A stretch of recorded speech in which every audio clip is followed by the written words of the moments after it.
Subaru, but we will go ahead and go to the go to do some championships. So what do we start with? Actually, you know what? While we're still here at the racing academy or racing school, I guess, let's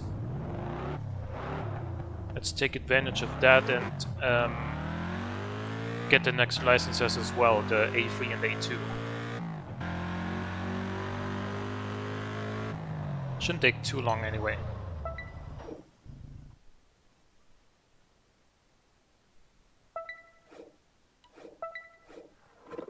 It's 8 tests. Basic skills.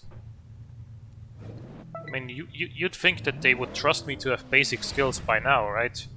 After having finished all the other licenses before this.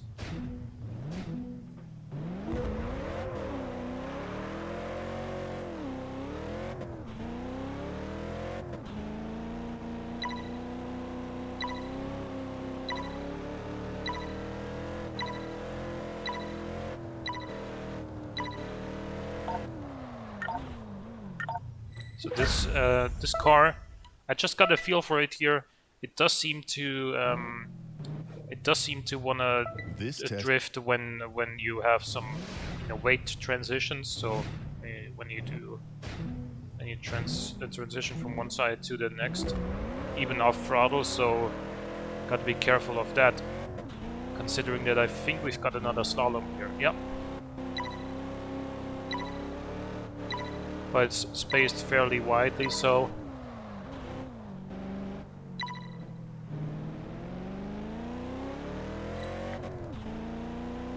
oh, this one's a tighter slalom, so very careful here, especially with throttle as well. And another tight hairpin. Completely off the throttle there through that corner. Because obviously I didn't want to spin. Oh, I overshot it. Keep it up. I went too fast there at the end, I overshot it.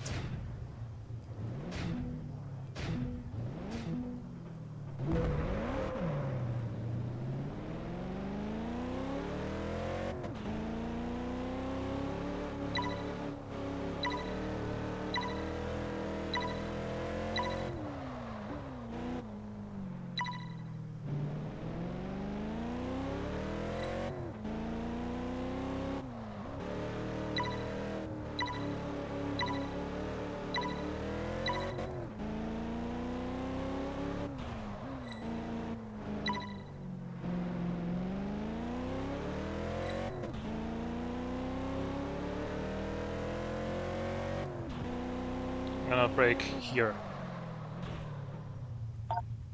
A little bit too early on the brakes that time, but we corrected it. Try to find.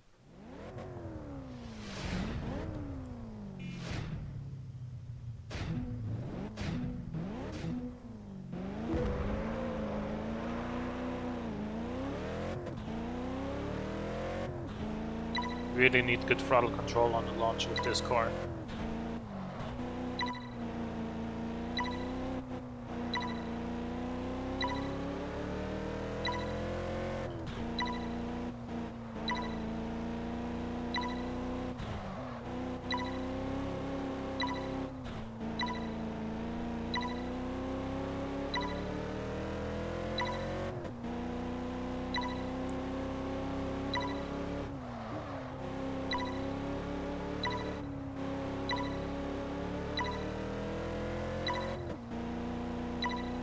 Okay, this is at least pretty easy.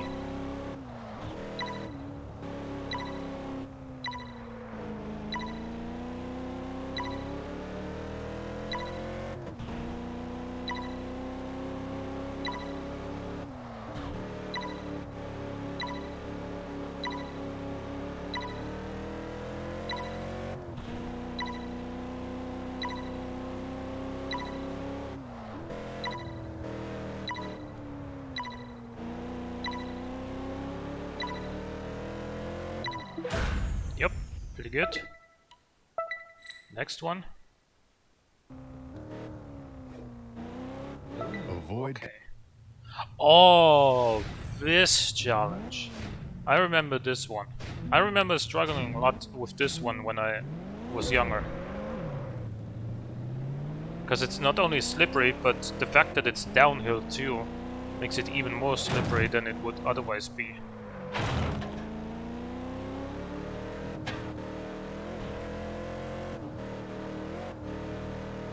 And you've got penalties in this challenge if you corner cut or something, or if you hit a barrier. Which I did right there, and I lost quite a bit of time right after, so...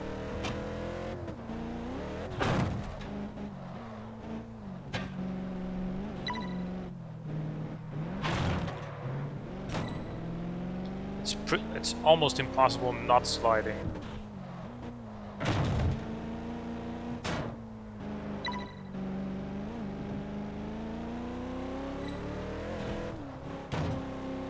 Through those tighter corners, especially.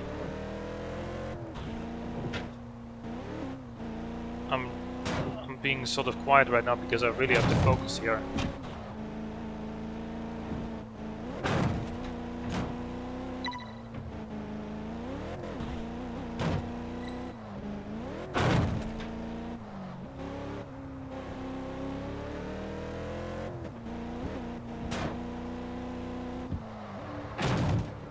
Oh, that corner is tricky.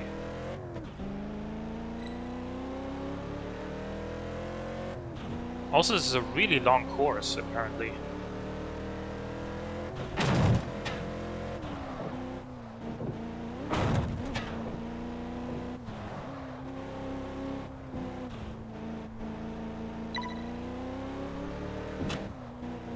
Okay, so I'm ahead overall, even when you consider the penalty that I've got.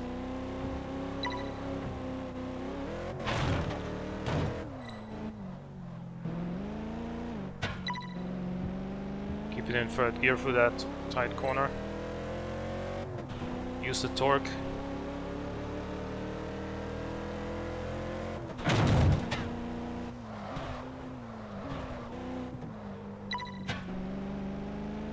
Because remember, we've got a 6.2 liter V8 in here.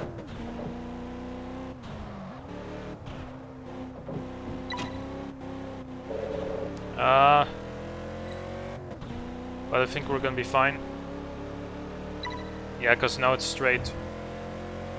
We're 3 seconds ahead and only 0.4 seconds of penalty. Good, awesome. Whew. Perfect. You managed this just. First try, actually. Oh. Mastering drifting. Now we got a Viper. Whew.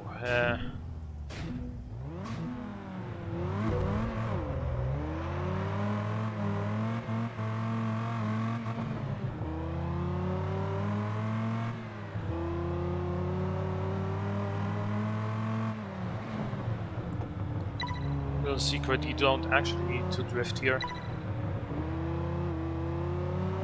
There was a little bit of sideways action there at the end, but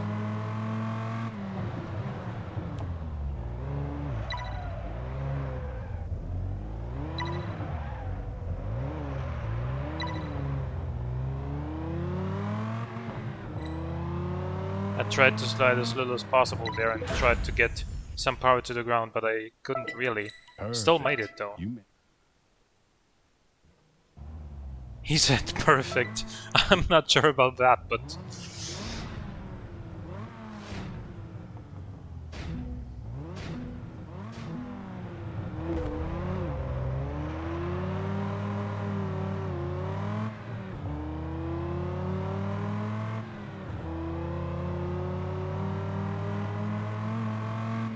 Gotta overtake some plebs here.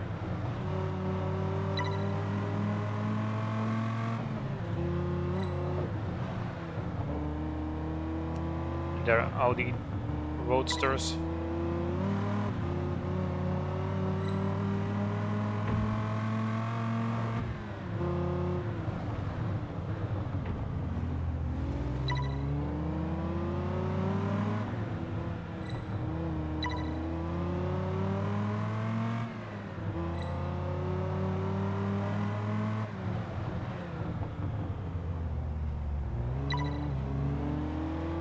Alrighty, got through that unharmed.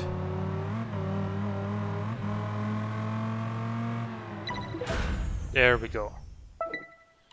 2 more challenges. Dexterity test. In a Viper.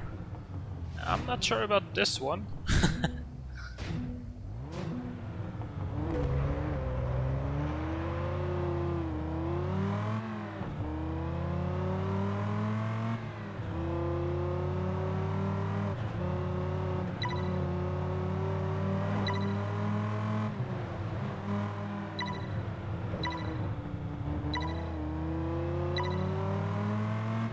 Okay, so you do really notice in this car that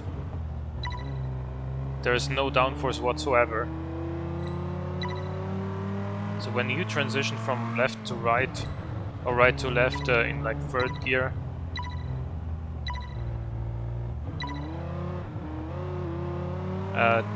it's really twitchy. Hey there, how's it going? Craving. Sorry, I can't read your name at the moment. Gotta focus on the road.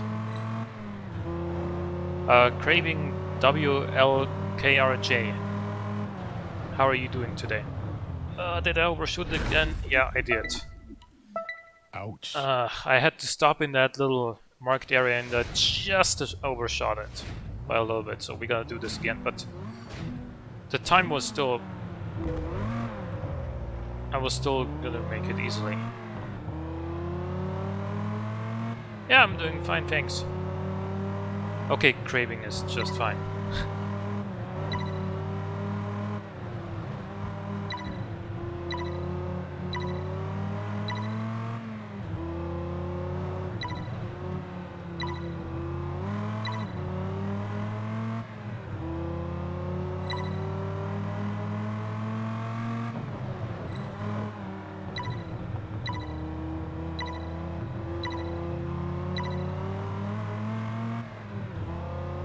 Yeah, the test drive games are really good, and there's gonna be a new one coming out this year, supposedly.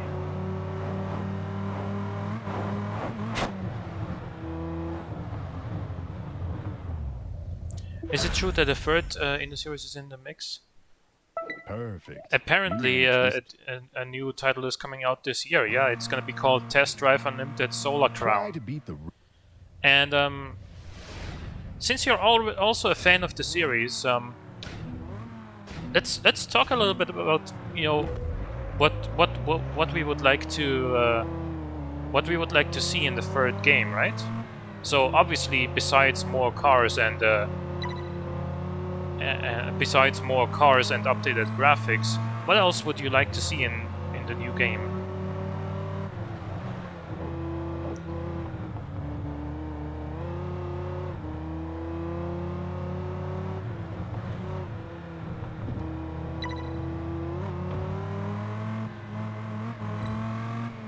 I mean, I'm in no way connected to the devs or anything like that, so I've got just as little of a say on the matter as anyone else. But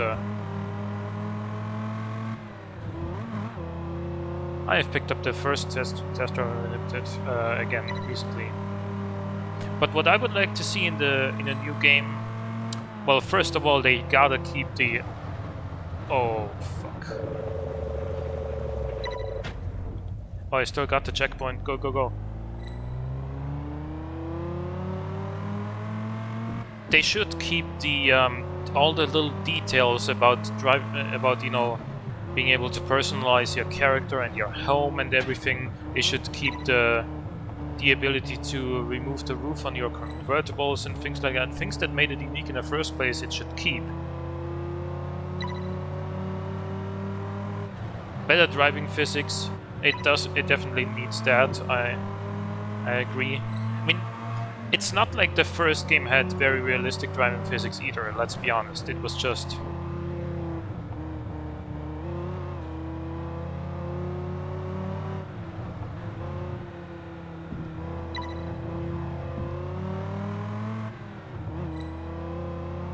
But at the same time, you know, better driving physics, updated graphics, more cars. more customization. So, especially when it comes to tuning your cars, I would like to be able to, you know, tune my own gear ratios, for example. Maybe fit some aftermarket rims and whatnot.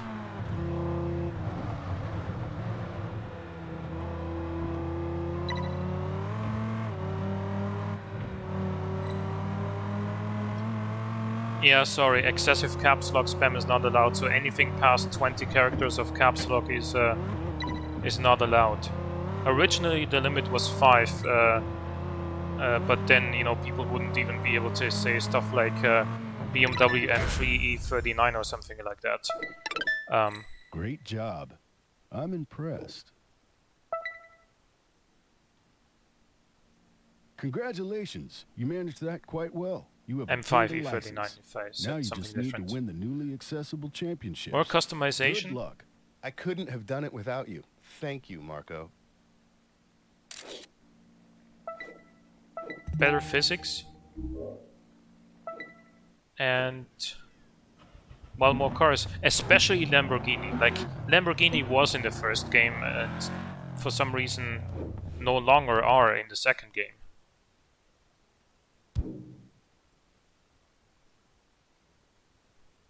So I'm gonna go here first. And target that. Oh yeah, and also travel to, I think, here. That's the closest point we've got. Well, a little bit further up the road would have been closer, but still 3 miles. Your destination is 3 miles away.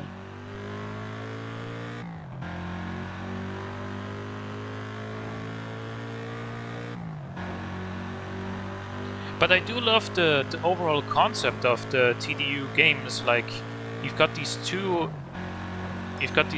real-world islands that have a one-to-one in scale, you know, full road network, the same way it is in the real world. So you've got the full Hawaii road network of on and off-road in the game.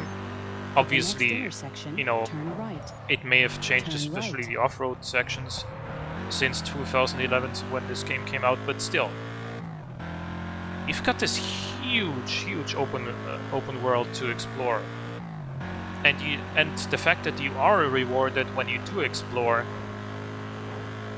makes it that much better. It makes it just so immersive. It's just kind of, you can progress at your own pace. If you don't want to go, if you don't feel like doing the next championship or whatever, you can just drive around and explore and find some new stuff. It's great. Your destination is 1 mile away. And that spirit, they definitely have to keep up with the new game. If they don't, then they basically give up what makes this game great in the first place. Your destination is a half a mile away.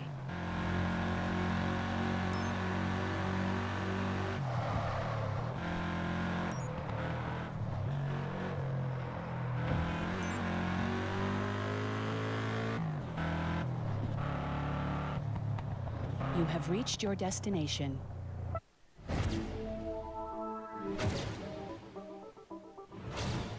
Yeah, I mean, the TDU 1 was... I mean, TDU 1 had better driving physics. Solar Crown Championship.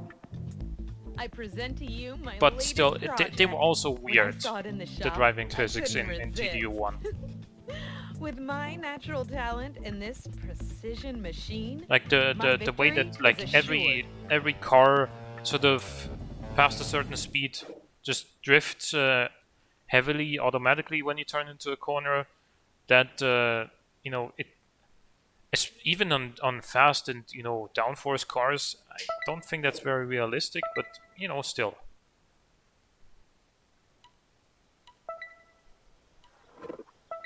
So we are gonna do the A5 championship. My A5 cars. I wonder if my A5 car is the compete with me today. Charger SRT8 I'm here. feeling in top form.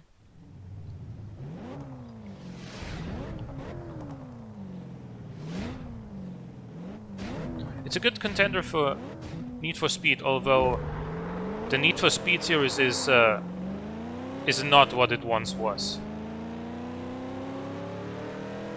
Let me tell you. I mean, anything that came past, let's say, Need for Speed Carbon, anything that came after that was just not as good, really. Some later Need for Speed games had their own thing going for them, kind of, like Shift 2. Definitely it did appeal to some people. But nothing can touch the old, you know, Underground 1 and 2, Most Wanted and Carbon. Like, they are just absolute classics. And, still worth playing today, in my opinion.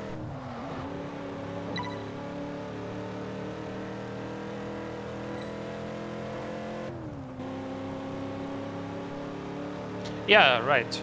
May as well just play Forza. This, however, when it came out in 2011, didn't really have any direct competitor because the first Forza Horizon came out in 2012. And even then, the first Forza Horizon didn't have nearly as big of a playable map. It had more cars, pretty sure. And it was different in many other ways as well, but I mean, I guess depends on what you wanted, right? If you wanted the exploration aspect of the game, then this was definitely the better game.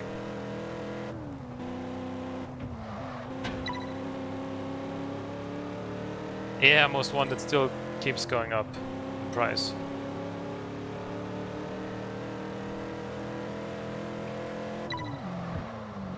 And man, this Charger is actually pretty good. We won by what, 7 seconds? 9 seconds. Damn.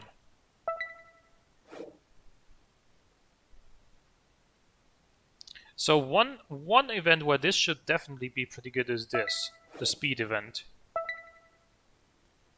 Because unlike the Mercedes that's limited to 155 miles an hour, this I think has a top speed in the game of 164. The engines are heating up on the starting line. 5? The final moments of anticipation Don't remember exactly, before this but anyway. epic confrontation begins.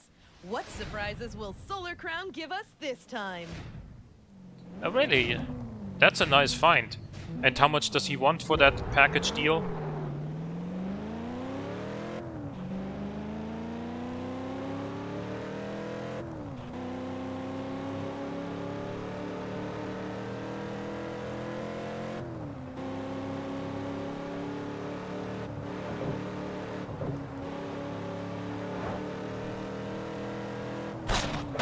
Ah, fuck. Let's retry that.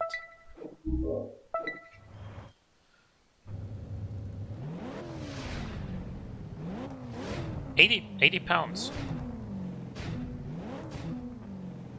I mean, considering it also comes with an Xbox, it's a pretty good deal.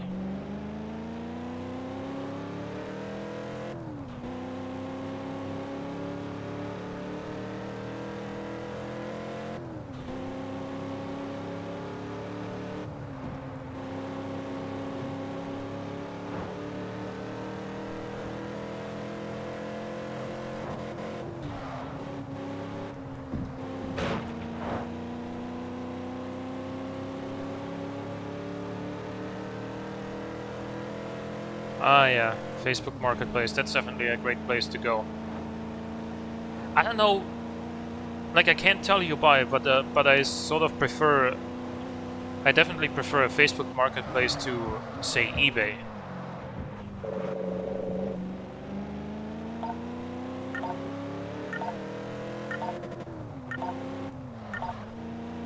Did I win? Yeah, I did. Oh, okay, thankfully.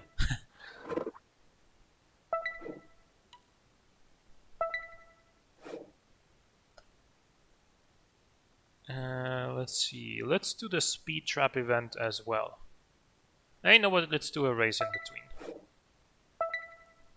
Let's see what sort of competition we're facing.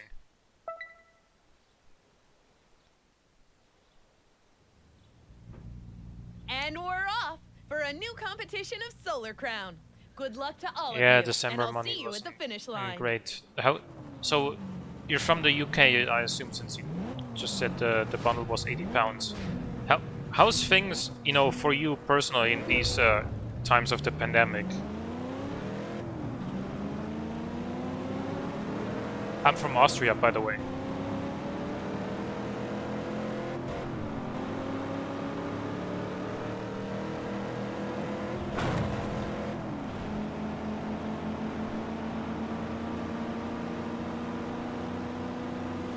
Alright, this is not free roam, we don't get anything for near misses here in the race.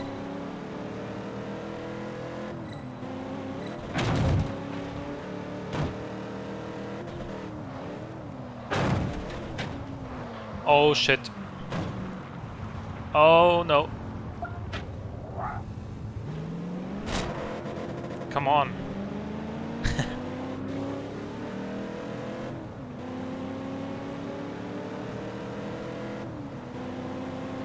Okay, hasn't been that bad recently.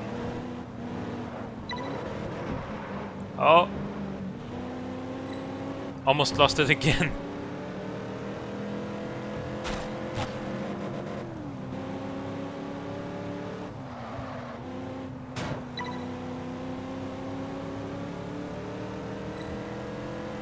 Oh, you were allowed to visit family for Christmas. Well, we were too, but after the 26th we went into another lockdown, the third lockdown, by the way, and that is still going until, well, 24th of January they say now, but Germany has extended its third lockdown until 1st of February, so Austria might be soon to follow with that.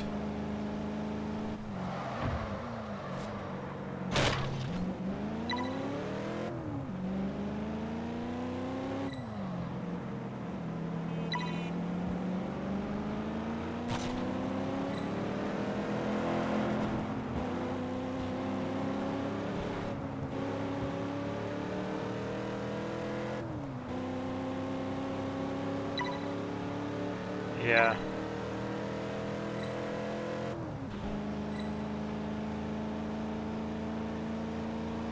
Yeah, I mean, I'll admit I'm in a bit of a privileged position having a work from home job, so I'm not really affected by the lockdown very much at all, because I don't need to go outside to get anything done, you know?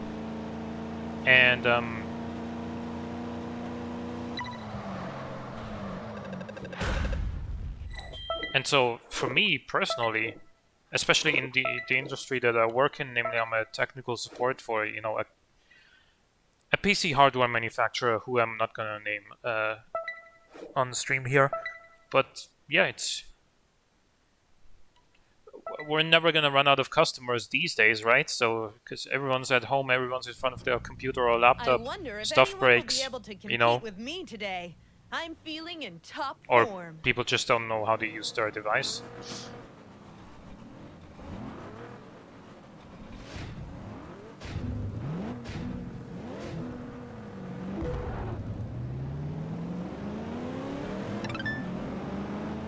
Oh great, we unlocked the hairdresser.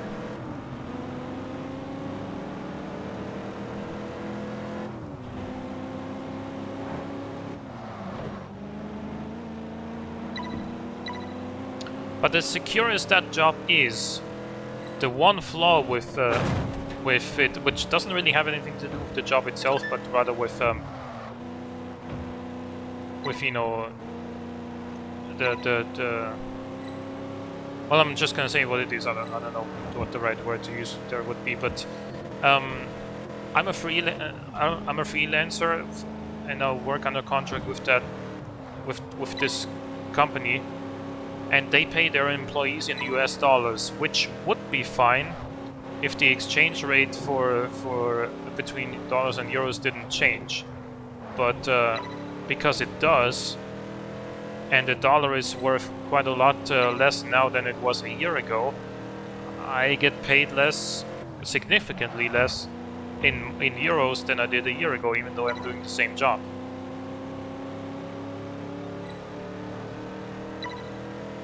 Oh yeah, you're never running out of work either when you're a delivery guy for takeout.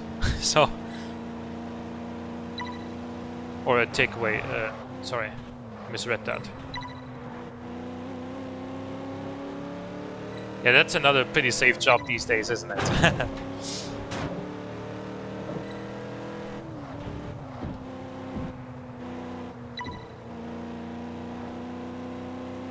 But anyway, so I am making less money now than I did a year ago, but I will start investing this year, and I've already made up an appointment with the guy from my bank for next Monday, and then he'll talk me through everything, and I'll get it set up.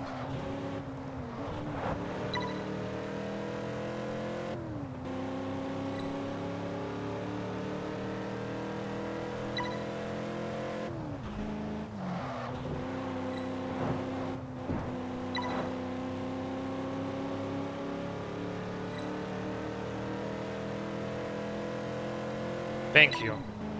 But it's just that, you know, with this job that I currently have, it's thanks for the follow, by the way. Oh shit. Focus on the race if there's a corner coming up. We're good now. What was I gonna say? Yeah, you know, with the job I currently have, you know, it's especially under the current circumstances where I'm making less money than before due to the exchange rate. You know, a man has dreams, right? And with this job, I'm just realizing I'm just never gonna get there. If I wanna grow my wealth and my income, I gotta do something extra, and so I'm gonna start investing.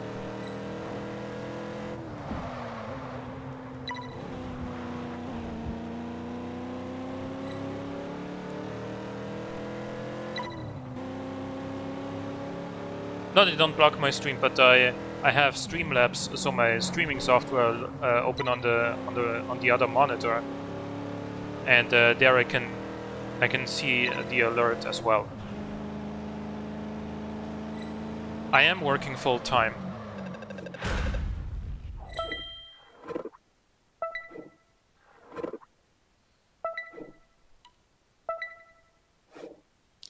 But you know, if you wanna be able to like buy a house at some point in your life,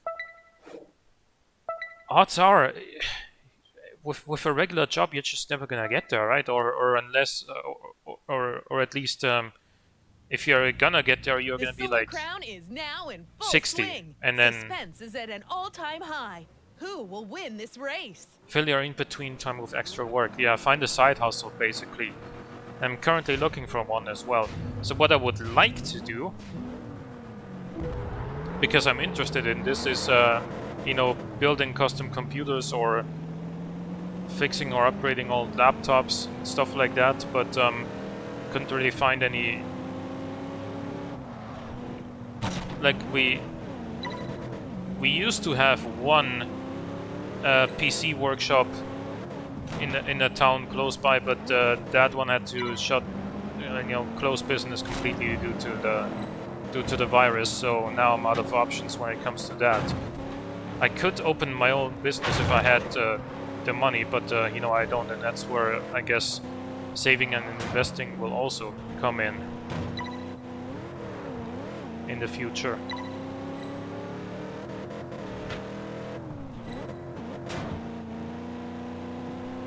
I mean, to be perfectly honest, I would also love to be a successful Twitch streamer, but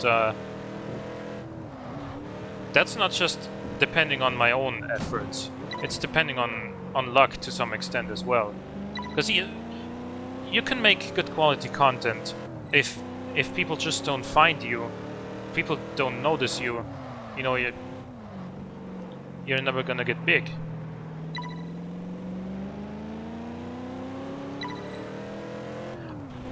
Yeah, I could do it from home, and I am and I am doing that as well, but you know, advertising through Facebook and things like that, calling out, you know, hey, I do this, and if anyone has something and that if anyone has an old laptop that they want to repair, or sometimes even just buy an old laptop if I can get it cheap and it's very upgradable, I'll upgrade it and resell it. I do that, but you know, it's just not very reliable. It's not consistent, and I'd love to do it more. So We meet again live at Solar Crown with all your favorite drivers. Miami, the Wilder brothers, Stewart, they're all here. And we're off.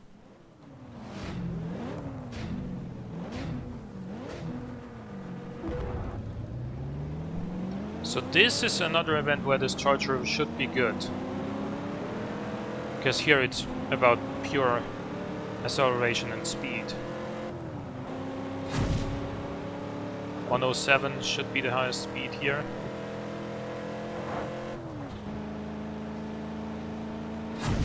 Okay, in fifth gear it kinda dies, but...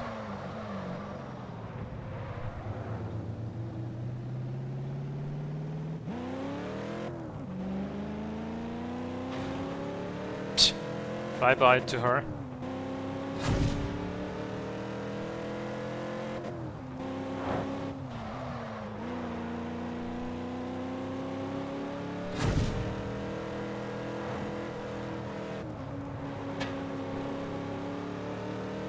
Alright, let's go to camera number 2. Or radar number 2, I guess.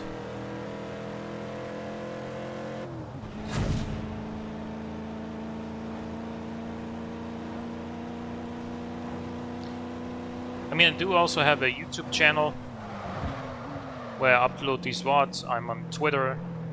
I'm no longer active on Facebook because Facebook is just... It just doesn't seem to be the right platform for, you know, YouTube and Twitch content creators. You know what I mean? Twitter is much more suitable for that, in my opinion. And I'm not on Instagram either, or at least not with well, I have a private Instagram account, but I don't have one that's linked to my well, should have gone the other way.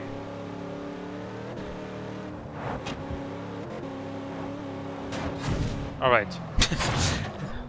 Took a bit of a risk there going through the corner like that, because I thought I was gonna go off-road, but we did it.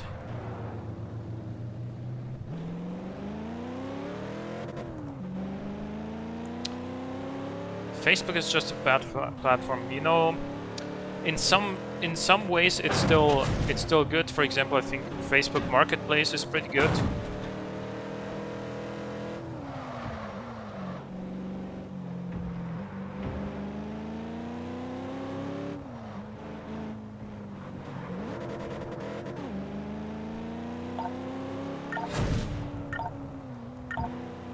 Okay, I've won.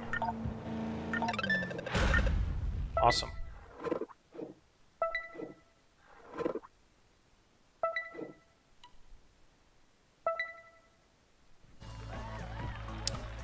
I don't really watch videos or live streams on Facebook. Our challenger is not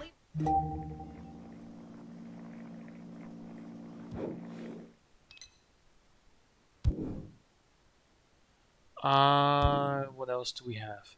Oh yes, I do want to do the B3 championship, and so for that, I'm not gonna go there in my Charger though, just because I'm not gonna take this thing off road. So let's see, what cars do we have here? There's a Charger and a Vantage. Here? Oh, there, perfect.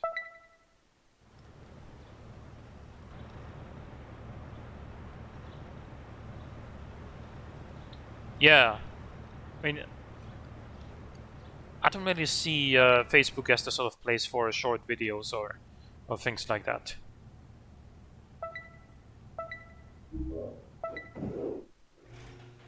Like,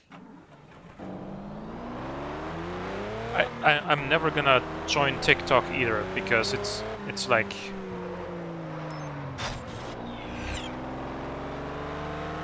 TikTok is just simply, you know, for a generation much younger than myself.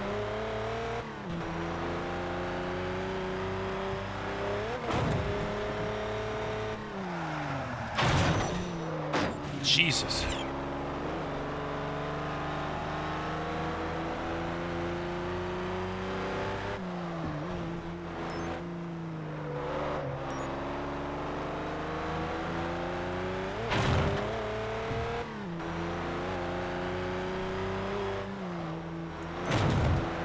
Trent gets most of his student exposure on TikTok. What does he stream? Like, what type of streamer is he? Is it also gaming, or is it, you know, and really, literally anything else?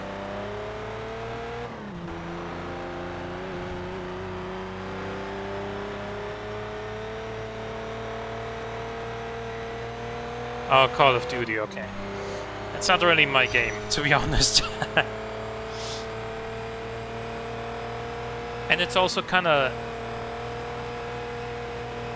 It's kind of weird how those sort of shooters like Call of Duty, Fortnite, Counter-Strike, you name it, Valorant, they're played by so many kids these days, like, and by kids I mean, you know, 11-year-olds.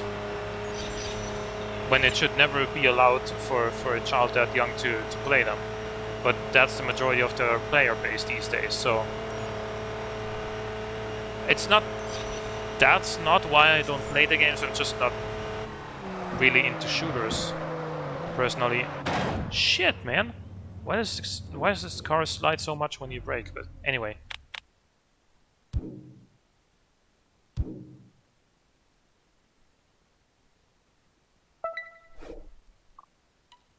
GPS target, and then we go here.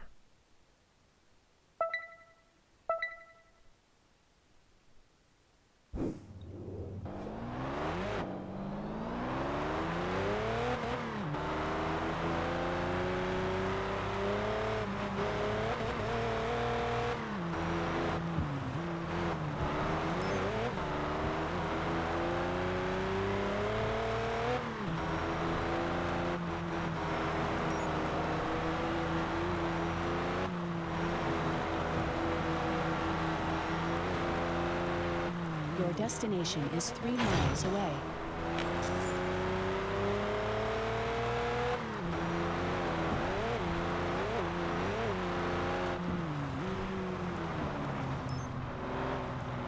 That's a good campaign.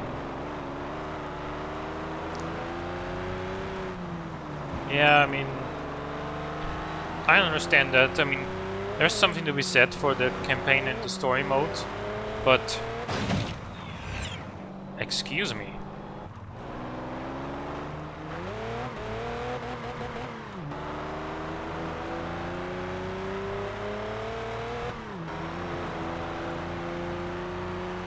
Yeah, the multiplayer modes are just... It's not just, you know, frustrating, but it's also just oftentimes pure cancer, especially when it's got like automatic in-game voice chat enabled, like most games do these days. It's a place I'd rather not be. Let's just put it that way. I'd rather spend my time playing something else in that case. Your destination is 1.5 miles away. Yeah. At the next intersection, turn right. Turn right. Oh, I was supposed You to are driving in the wrong direction. take Turn that around hairpin. when possible.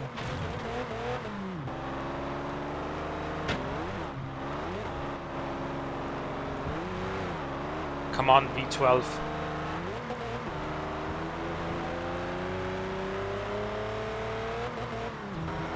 Your destination is 1 mile away.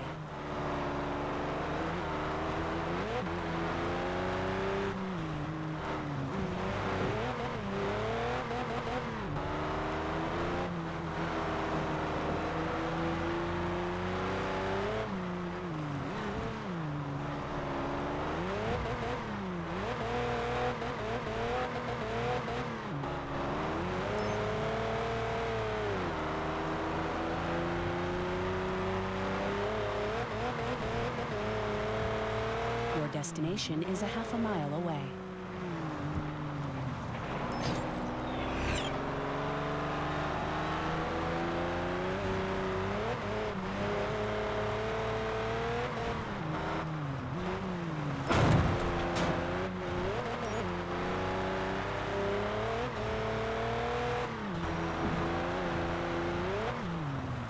You have reached your destination.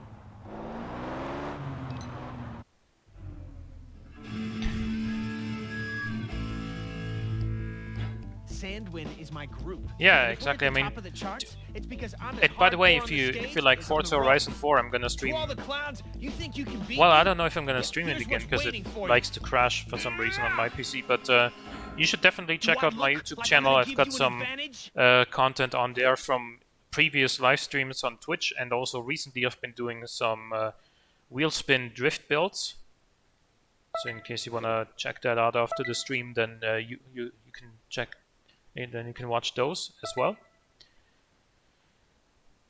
And Does our challenger have what it takes for this new time I'm gonna event? do more stuff like The that as moment well. to prove his worth And has I will finally definitely arrived. buy a Forza Motorsport 8, which is rumored to come out in Q1 2021, so it shouldn't be long until that comes out.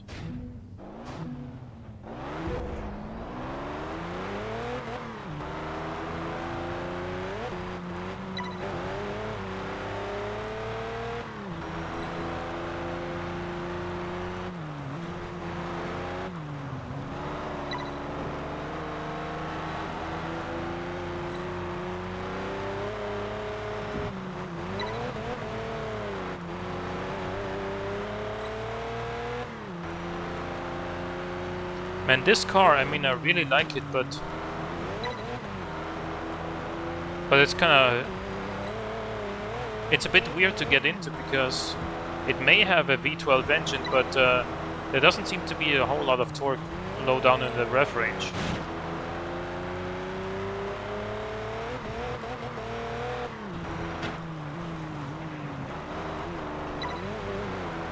Only once you get past like 4,000 RPM, that's when it really starts to move.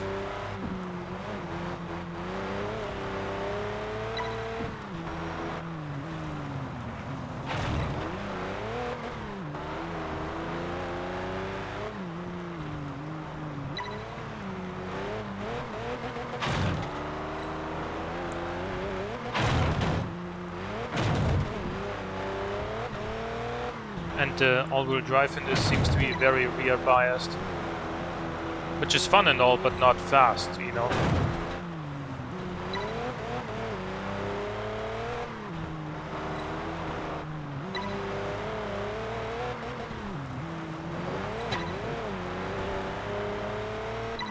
There we go, still got it.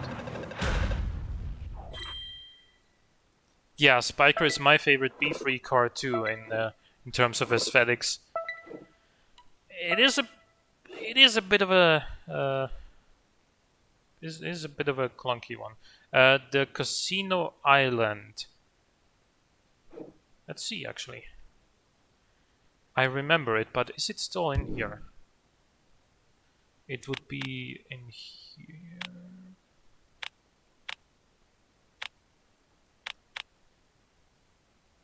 I don't think it is. It would be something somewhere down here, isn't it? No, I don't think it is. Right.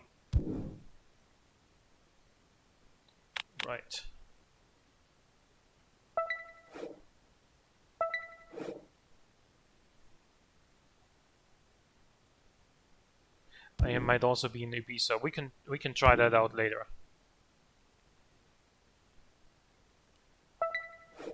Now let's finish this championship.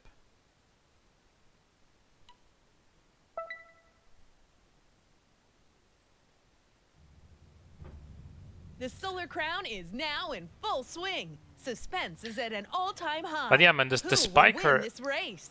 I really like it.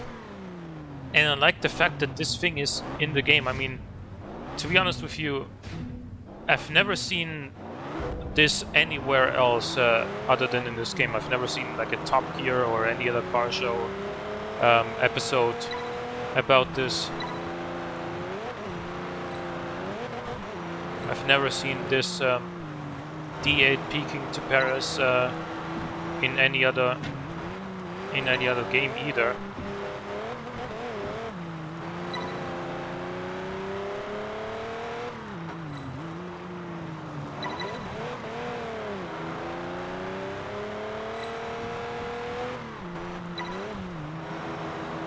I don't know if Casino Island is still a thing, but what I can definitely tell you is that online multiplayer in this and the whole, you know, the online servers have been shut down years ago, so I do actually remember playing this online earlier in my life, you know, with just random guys in the game. And it was a good bit of fun too. Holy cow, how am I 8 seconds ahead already? How did I do so poorly in the time attack just before this, and now all of a sudden I'm 8 seconds ahead?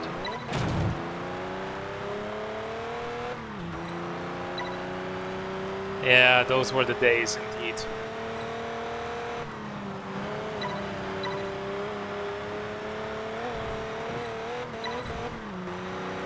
I don't know, like in my head it's still like 2011 or 12.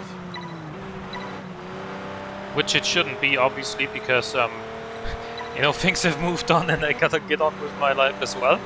But,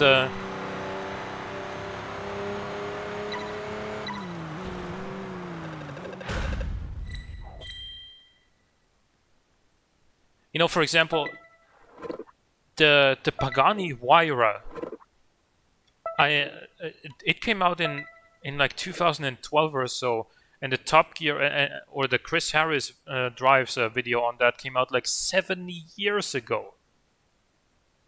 It's been 7 years since that. Where did all that time go, man?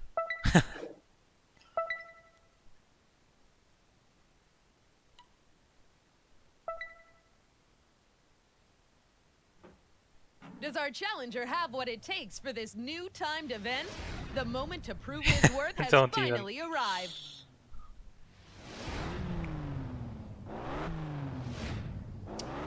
But in all seriousness, I just prefer the cars from back then to most of what we've got today.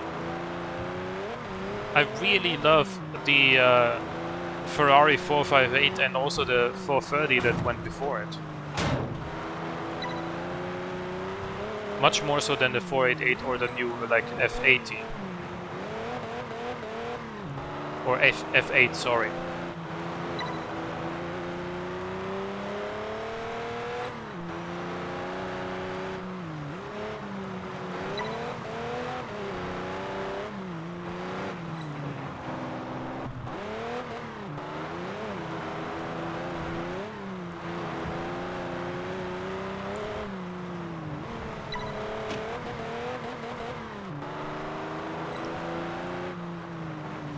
Not just high end, but also things like the. Have you seen the new M3 and M4, like with those god awful nostrils that go all the way down the front of the car? Like who approved that design? I wanna see the guy that looked at that concept and said, yes, that looks good.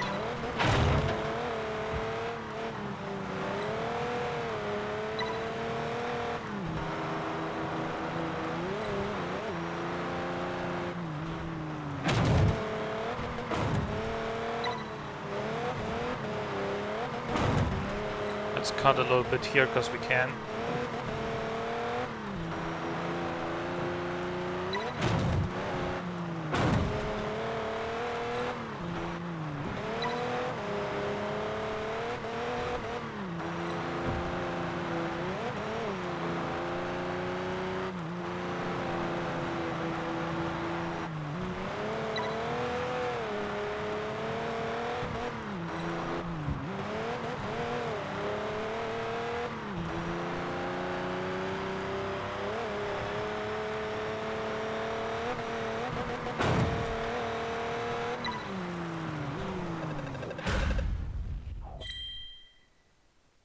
Yeah, I mean, on those BMWs in particular, I think it's to do with the cooling requirements for the engine or something like that, because it can't be aerodynamic. It can't be more aerodynamic having a huge hole in the front of the car. So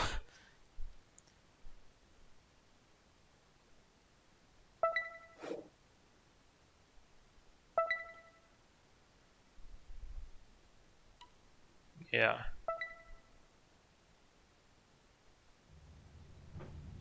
The competition continues with But the even next like round the of Jaguar Eliminator F-Type, when did challenges. that come out? We Like know how our competitors 2013? dread this kind of event. 14? So let's wish them good luck. Even that feels like it came out like last month, right?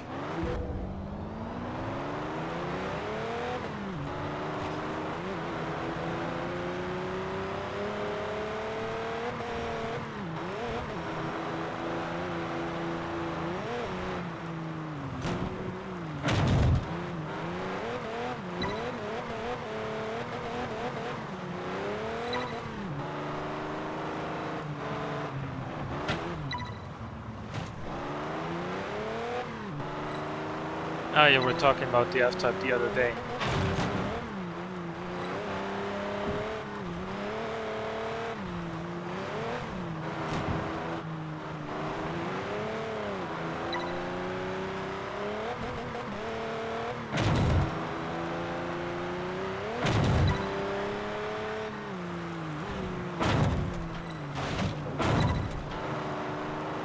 I don't know why it is, but in these sort of races where I go straight up against the AI,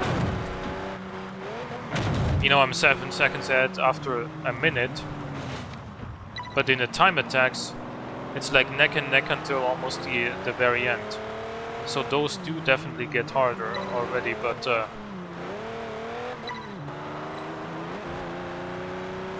these races against the AI, they aren't seeming to get a lot harder.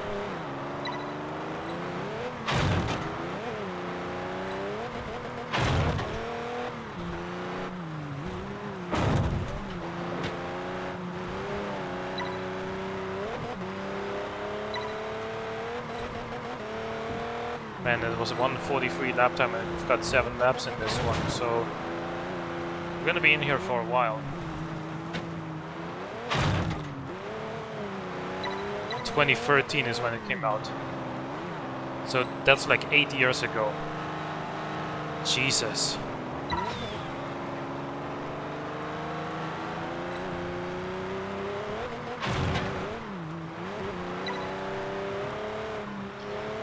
I vividly remember still, by the way, when there was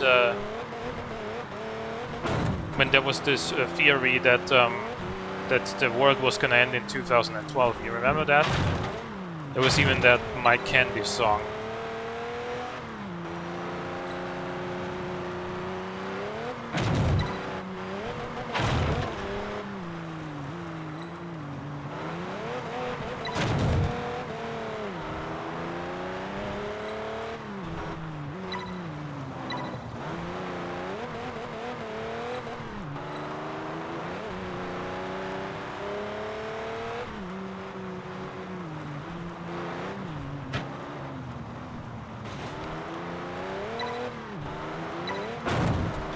Oh, you were talking about the XF, which is, by the way, a phenomenal car. I'd love to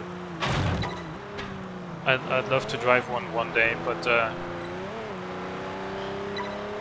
not gonna happen anytime soon, I don't think.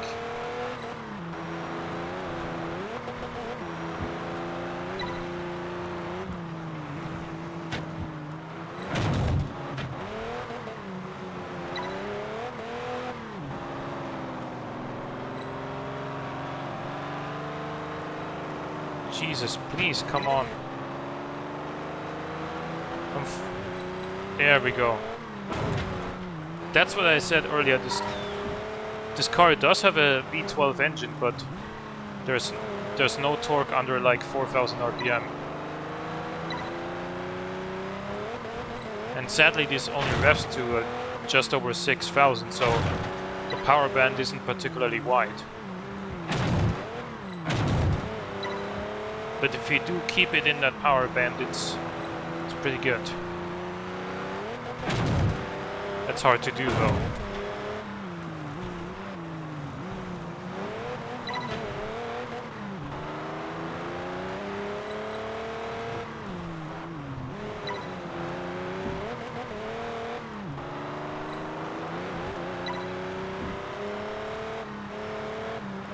Yeah, I've heard that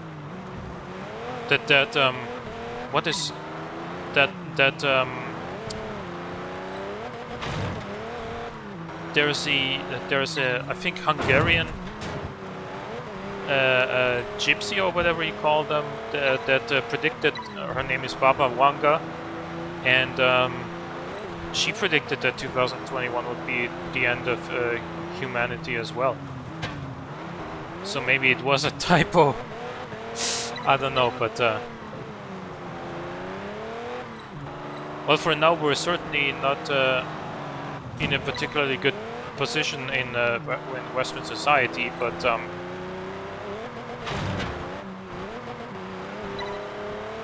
to really predict the Armageddon and the end of humanity, I don't know. I don't think that this virus is gonna kill all of us. What I think, well, what we're already seeing happening, rather, I should say, is how many people are unemployed now, and how many small businesses just completely fade into bankruptcy and everything. So, economically speaking, we're in a seriously bad position at the moment.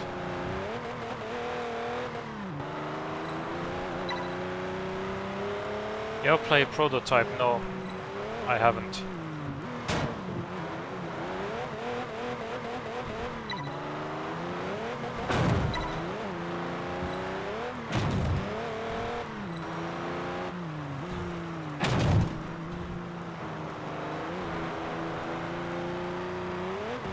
Yeah, I'm gonna look it up after the stream.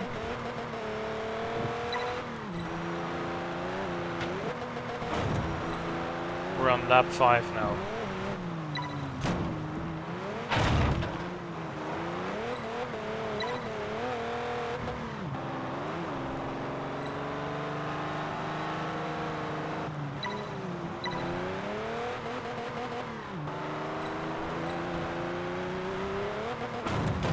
Oh, it's another fun classic game.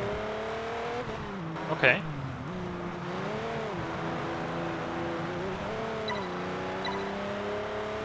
I'm 37 seconds ahead. And I'm not even driving well, I mean, let's be honest.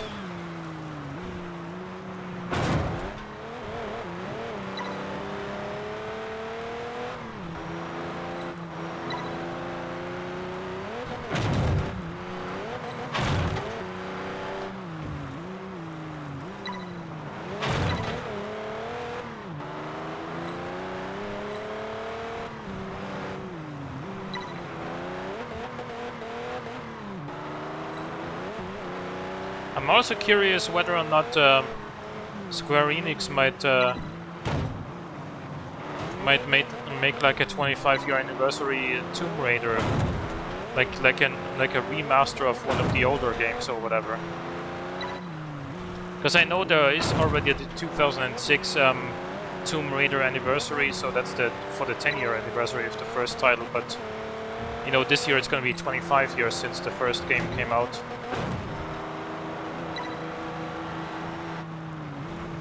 Haven't heard any rumors about that, but 25 years is definitely something to celebrate, isn't it?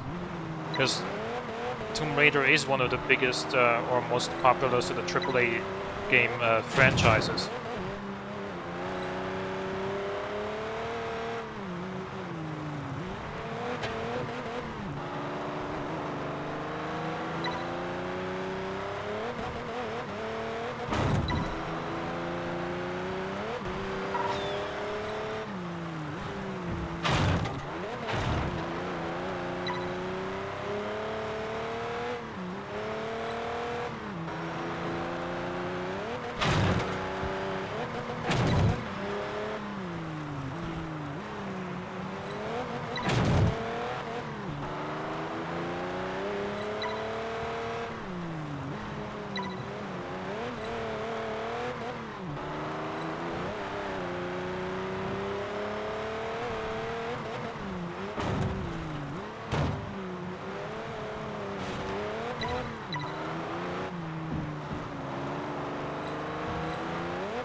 As a virus spreading and mutating human hosts, you play a character that has housed the virus well, and it gives you superhuman abilities. Right? And the virus can also shapeshift your arms into certain weapons, like your sword, claws, hammer. Okay.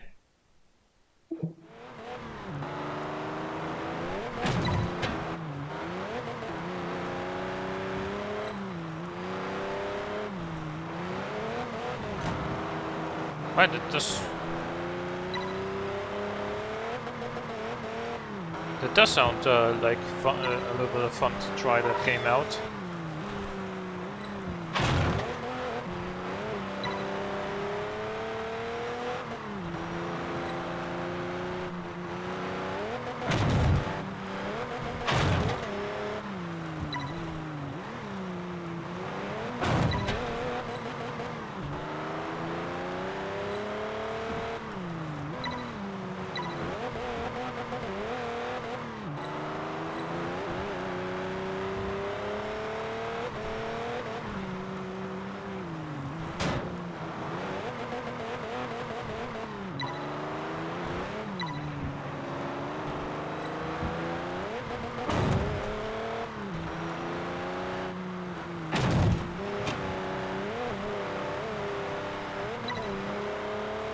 Consistently fighting off the army and into the beast with become more frequent as more and more of New York gets infected. Okay. Yeah, I mean, I'm gonna look it up and check it out a bit after the stream. Well, we've got 2 more races here in this championship.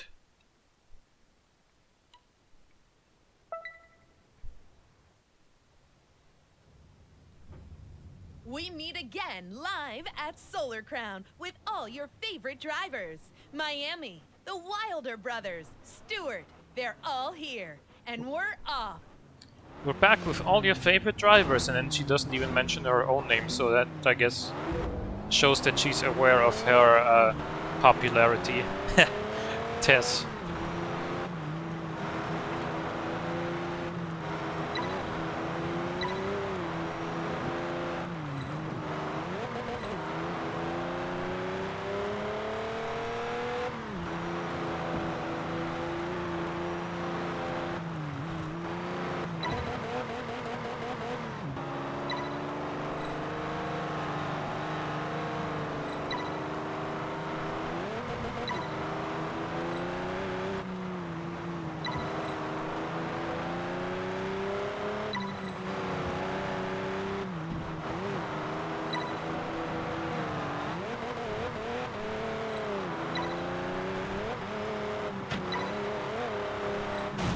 Oh shit.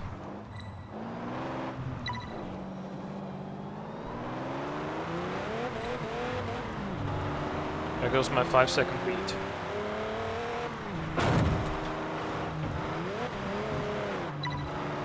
Oh, he's slow though. Let me get him.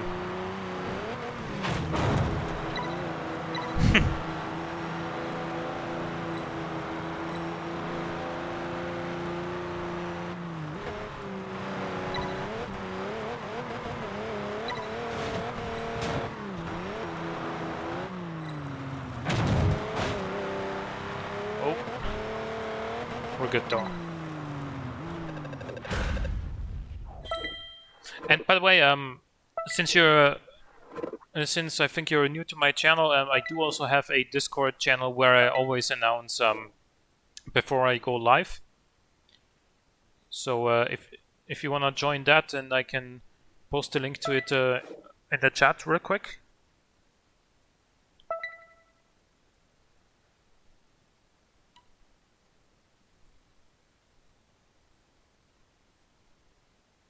Alrighty. Judging by your response time, by the way, right, give me a second here. So yeah, there you can. And we're off for a new competition of Solar Crown. Good You can luck also to chat all to of some you, other and I'll see you at the finish members line. of my Discord there, and as I said, I'll always announce when I go live and when I upload something new.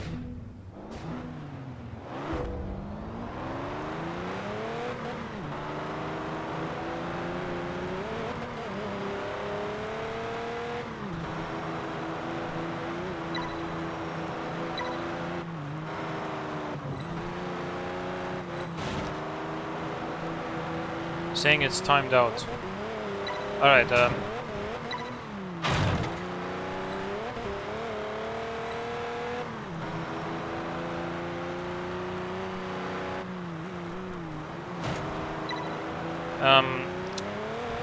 I don't think I can fix that right now, but I can just send you a manual invitation link in a PM a little bit later.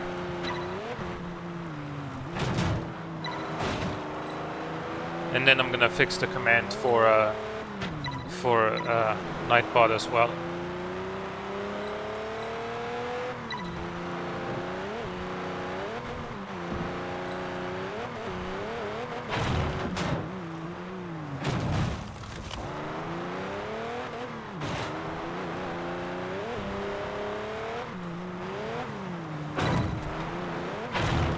By the way, do you watch like other Forza YouTubers?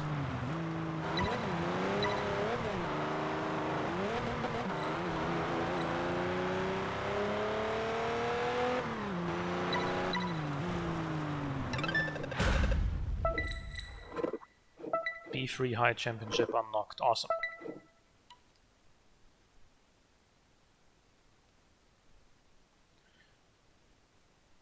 Should get on with some Discord admin.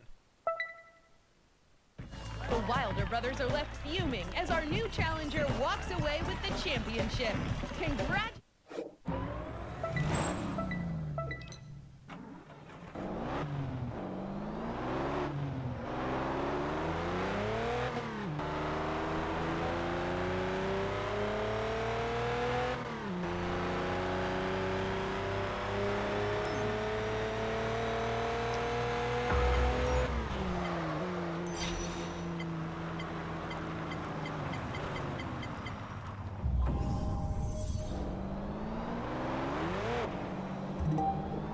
Yeah, just drive through that tree.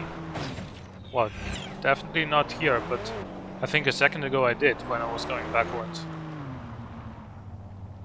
Hey, Lavraye Pastek? Sorry, I don't know how to pronounce your name. How are you doing today?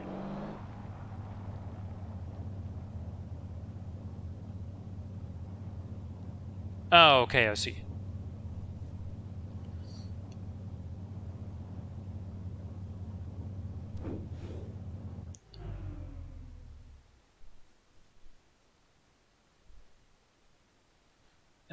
We have unlocked B3 High. Where is that? Is it down here? No. Oh, it's down there next to the time bomb event. I don't really feel like going all the way there from where we are right now, though.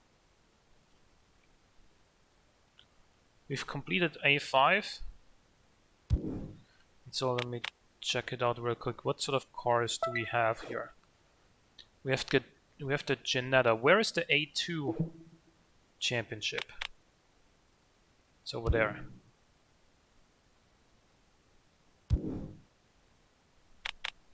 Do I have my A3 car here?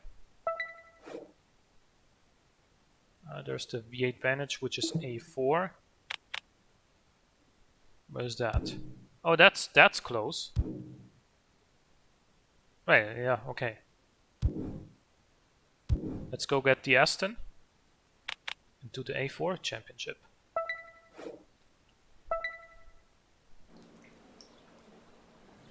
Oh, the true watermelon. Okay. I was about to go on unwind on TDU myself after rewriting all the objectives, rules, and guideline pages. Ah, yeah, okay. But decided to see if there are any TDU streamers. Oh, awesome. Well, thanks for checking me out.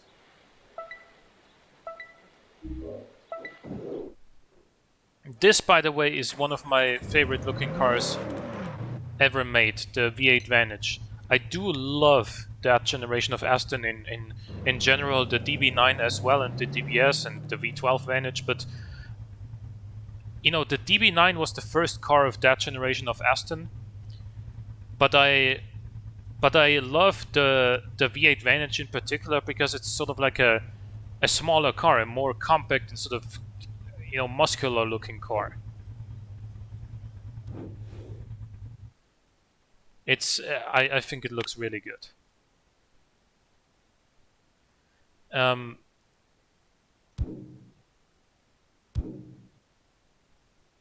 So let's set our GPS here, and then we go here, and then it won't be far.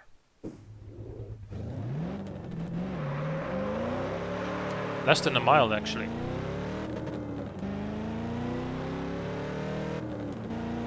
I also found that the V8 Vantage actually drives well in this game. At the next intersection, Unlike turn a lot right. of other rear-wheel drive Turn cars, right. this doesn't have At the severe next wheel spin intersection, issues. Turn right. It's got a reasonable amount of Turn grip. right. I mean, you can still do that if you really force it, but if you're even moderately Your destination cautious is a with half a your mile away. throttle inputs, you're gonna be fine. Here you can create or join a club. Okay. I've just remembered that I have the around the island race to do on my game. The one on Ibiza or the one on Hawaii? The one on Ibiza I did, I think last time. You have reached your destination. So on Tuesday this week.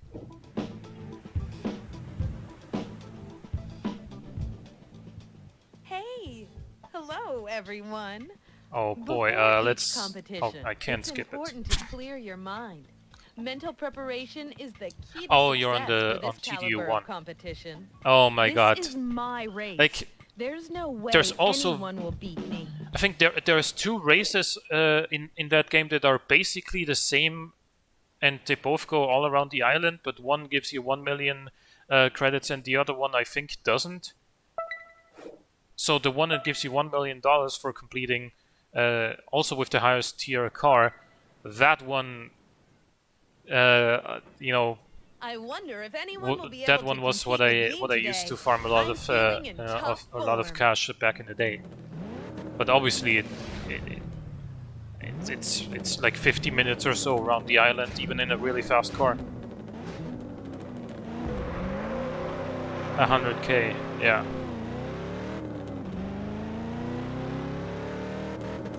I don't really understand why there's two races that are essentially the same, but one gives you 10 times the reward of the other. Why can't they just have both? Why can't they just have one race, the one that gives you 1 million?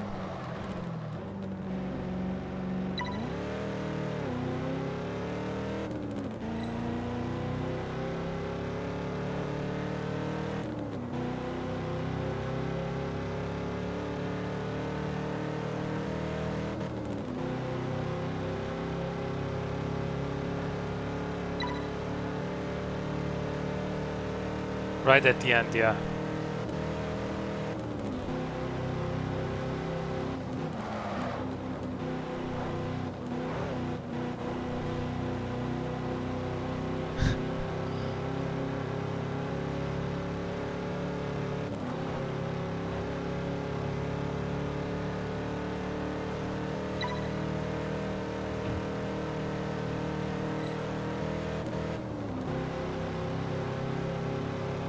Yep, exactly. We don't have a rewind button, and in my opinion, there shouldn't be one. I know, I said it, and I'll be the first to admit I fully got used to it in Forza as well, and I'm using it a lot in Forza. But I still think you shouldn't be able to simply rewind and go back and try again. You should have to do it all over again. Because it just makes things too easy if you can just press one button, go back and try again. You know, it's a race. There is no restart in the middle of the race. Or, you know, let me rephrase. There might be a restart in a real life race if there's like if there's a nature catastrophe, or you know, the race has to be cancelled for some reason, heavy accident or whatever. But that you can just go back, roll back the entire field of drivers and just try again after you've missed a corner. No.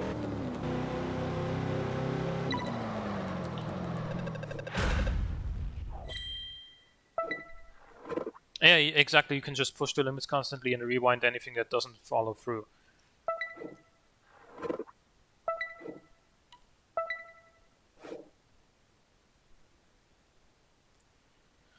Let's do the speed event.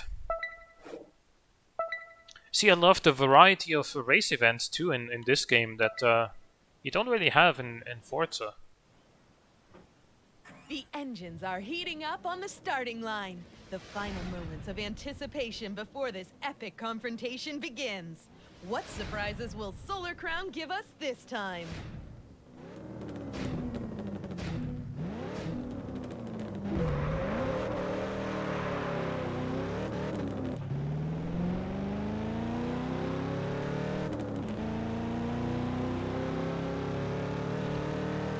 My opinions on the crew games, I don't have any because I haven't played them, because I wanted to buy the first one when that came out all those years ago, but the reviews I read at the time were all fairly negative, and so I was like, you know what, better save my money and spend it on either another game or, you know, something else.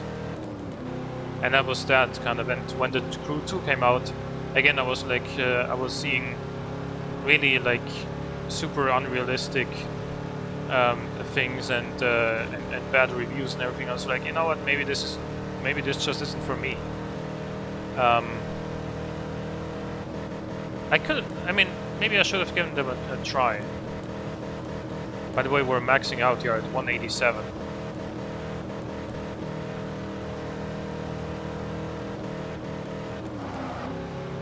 Corner.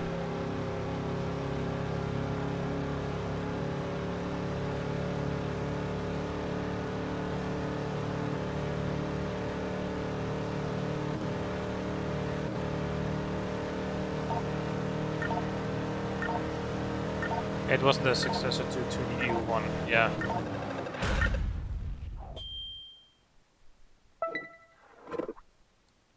Yeah, I mean... I also had more fun than most people with the 2011 or 12 Need for Speed Hot Pursuit.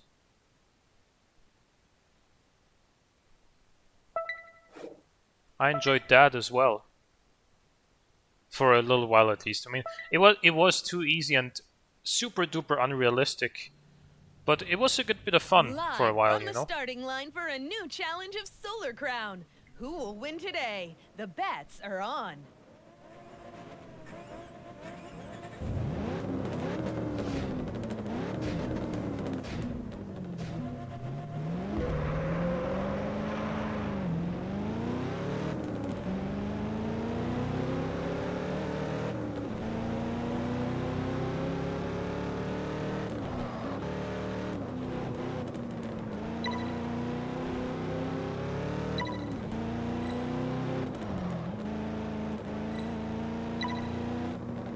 There was a Hot Pursuit before that as well. It was the third. It was the third game in the Need for Speed series in like 1998 or something like that. And that was the first racing game that I remember playing. I just got an achievement for how many miles I drove overall.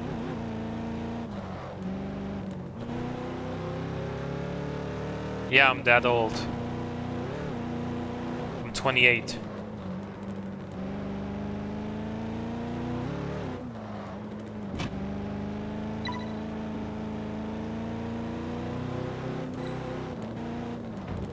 No, I never got into the driver games. You're the same age as me.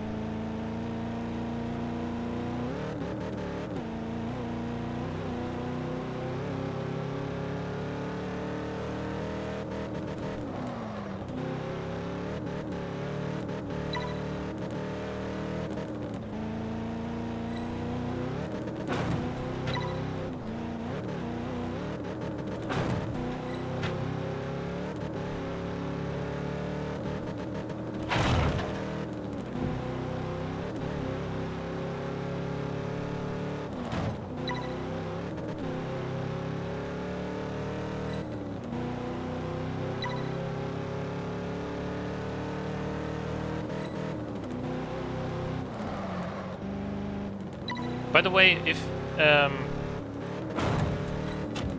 one other game hang on. I just want to go for the third one, but I love the free mode of the first two. Yeah, I can't really say much about that. But by the way, another game that I could stream this coming Saturday would be Sonic and All-Stars Racing Transformed, which I think is a pretty fun game as well. It's basically as close as you're gonna get to Mario Kart on PC, and it's fun. I'm enjoying it a lot. It is old, came out in like 2013 or so, but well, it's not that old really. Not compared to me anyway. We meet again live at Solar Crown with all your favorite drivers.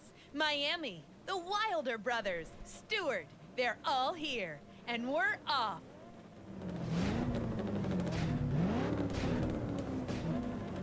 Okay.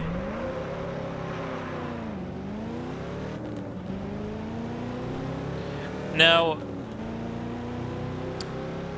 here's the question. As we were talking about the next TDU, since you can already like open and close the roofs in these games, and you have access to you know, to boutiques and hairdressers and stuff, and real estate agents, should you be able to you know, have to park your car and get out and walk in there yourself, or do you think TDU should stick to the way it is, where you just drive to a waypoint on your map and press A and enter it?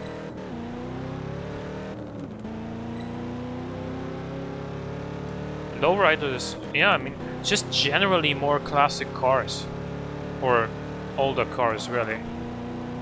Cars from the 80s and 90s as well, not just classic cars from 50s and 60s and stuff.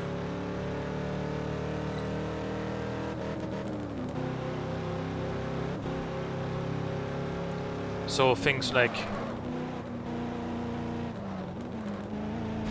Oh, come on! Did you see how he turned? And by turning, he got in my way again. But, like, maybe even... Yeah, really big vehicle range.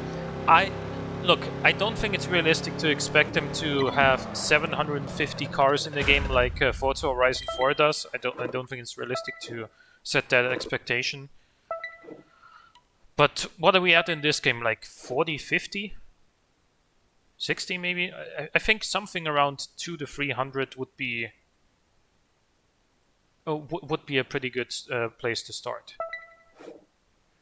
So... like you know, 90s BMWs M3 and things like that. The Z4 from the early 2000s. We know how our competitors you know, dread this kind of event. So the let's wish 80s them Audi good Quattro luck. and things like that.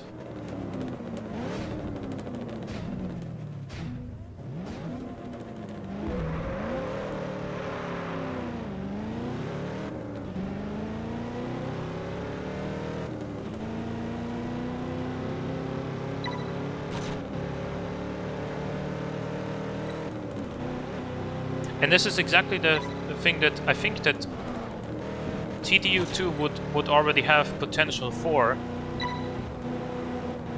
because you know, there's C4 and C3 championships and licenses, but I think at some point there was a DLC that allowed you to buy the Ferrari F40, which was listed as a C1 car, even though there's no possible event that you could race it in. So they already had that sort of the possibility to do that. And I think had they not well, had Forza Horizon, let's be honest, not existed, then they may have been able to add those championships with an update. You see, this isn't the original copy of the game that I purchased back in the day. I don't have that anymore. I bought it again recently. And I bought it online, digitally. But, so I may not have access to all of that I had before.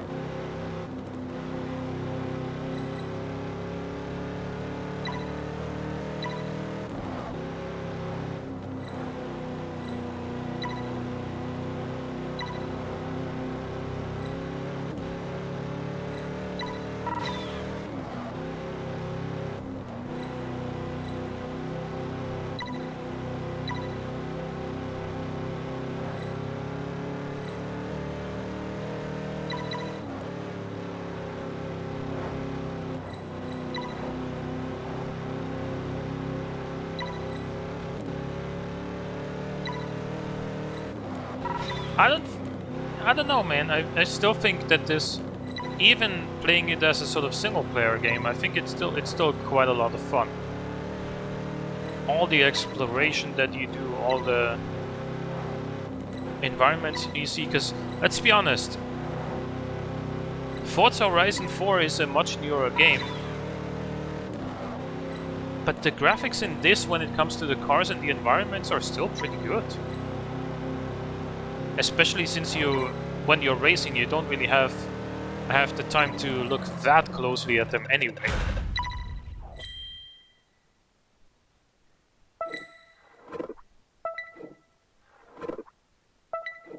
Sure, the textures on like the human characters are.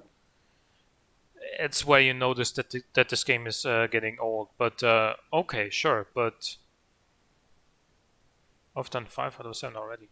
But the cars and the environments, in my opinion, still look fairly good, even today.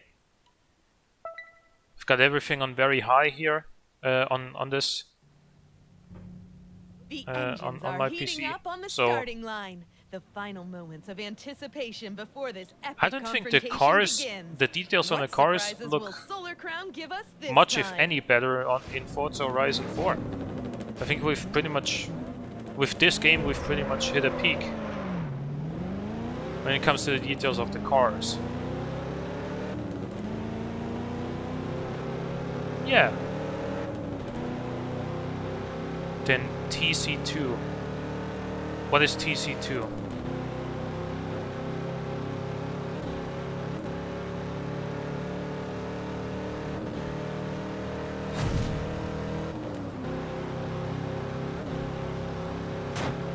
Oh, the Crew 2.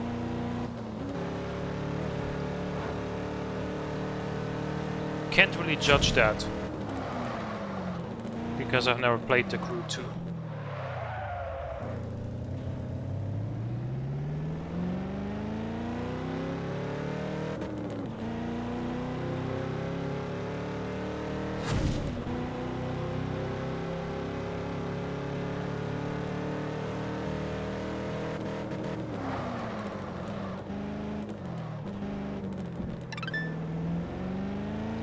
World Classic Cars. I think that's where you can buy an E-Type and the 300 SL.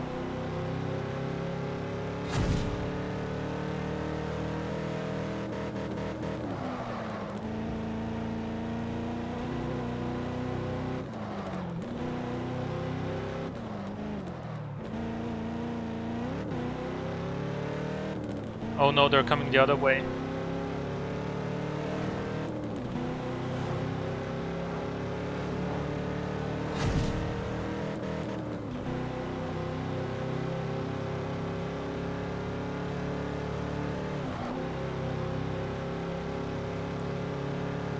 So they were doing 124 on speed camera number 1. I'm still, even so I am ahead overall. But I am gonna have to take a bit of a run up here. But not too much, because I still gotta make it there.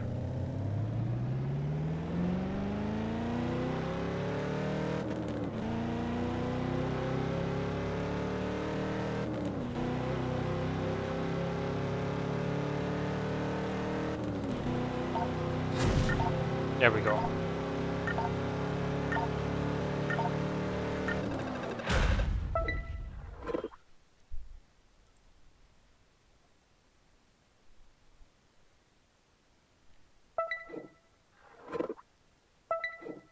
60 points, 6 out of 6 races won. There's one more. Kahuku's circuit.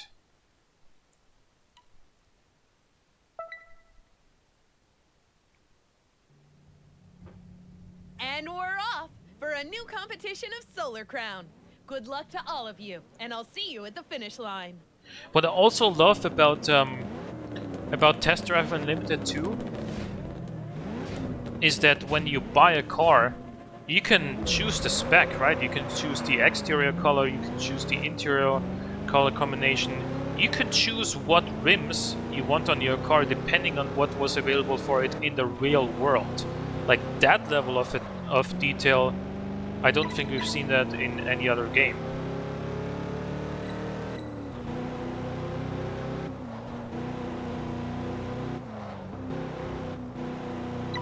Like you can put aftermarket rims on your car in like Forza and stuff, and that's fine.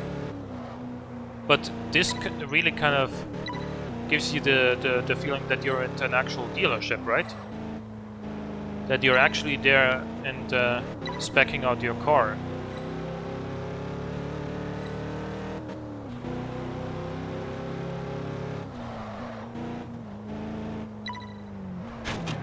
Oh shit.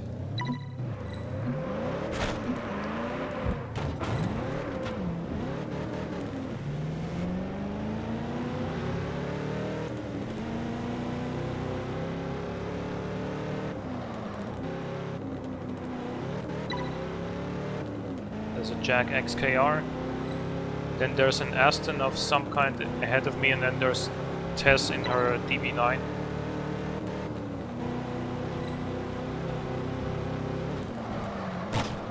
Come on!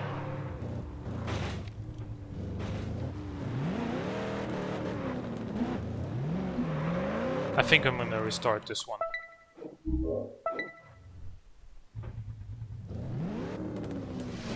You can customize your apartment, yeah.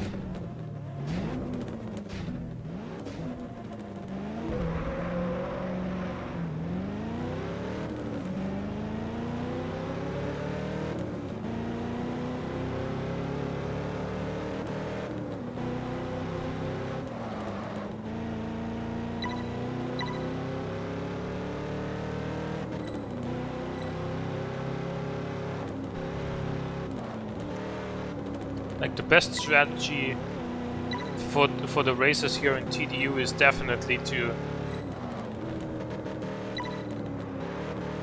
be ahead in the championship before you start an actual race against AI. Get a head start and stay the fuck ahead of them, because the second they catch up to you, or you know, you make a mistake, the second you have to deal with those AIs, you're going down.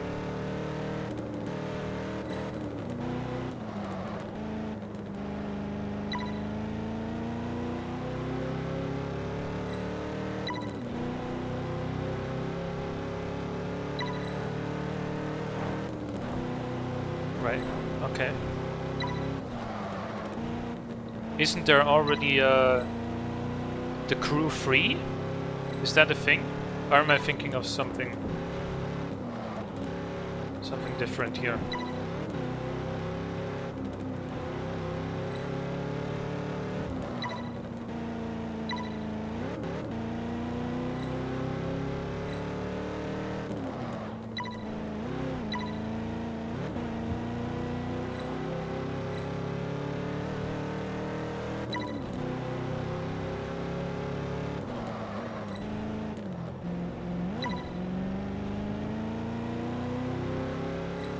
Probably thinking of something different here. I'm thinking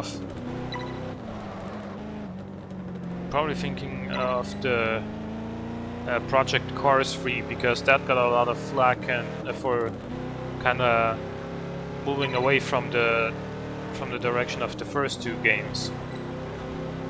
And Project Cars 1, I think, came out around the same time as... No, it came out after the Crew 1, didn't it?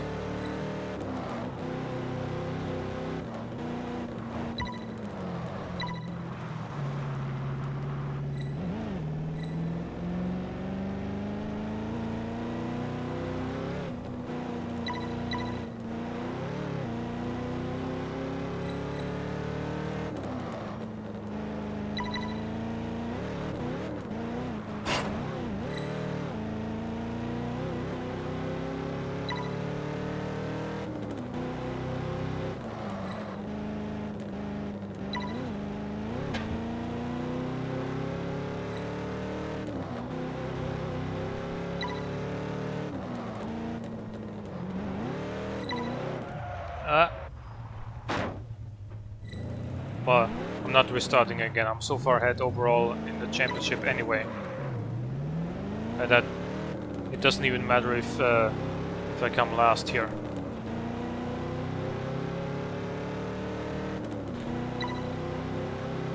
Oh, okay, yeah. Then I was thinking of Project Cars 3. That came out last year.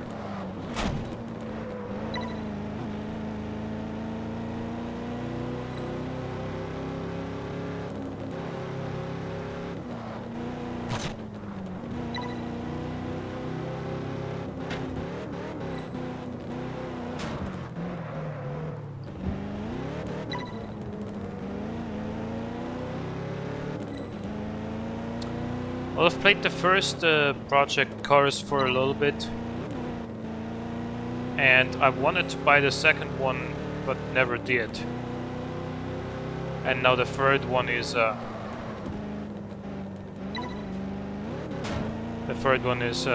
supposedly not very good, so not buying that. And hey, look, I still won.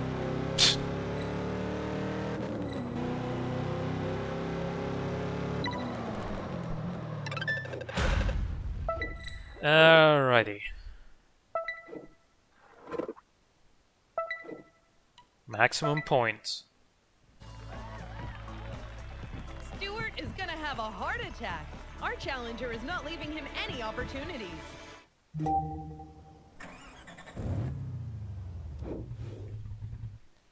We're back up to 843,000. So let me see. Where is the?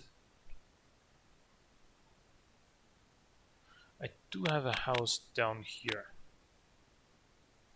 So I'm gonna go there. I'm gonna grab my Ginetta, because that's the fastest car I own at the moment. And then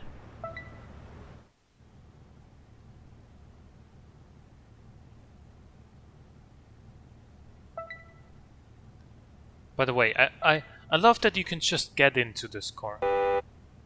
Blow the horn, look around, open the door.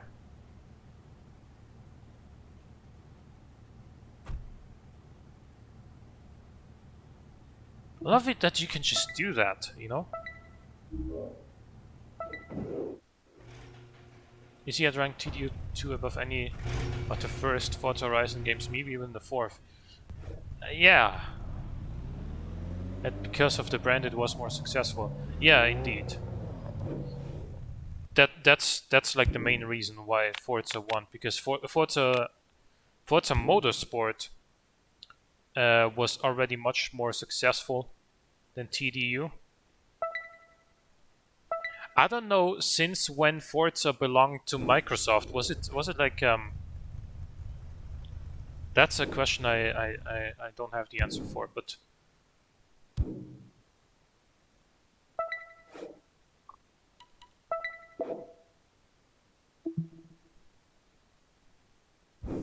no, I'm going the other way.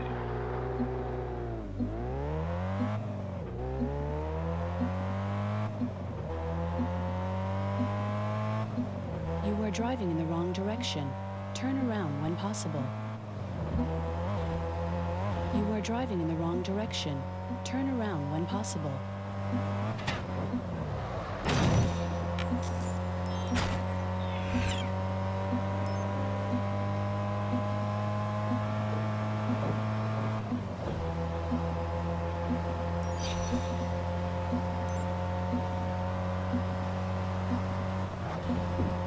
Yeah, just walk up, get in, turn on the engine, look around the interior, blow the horn for fuck's sake, because no one's around anyway.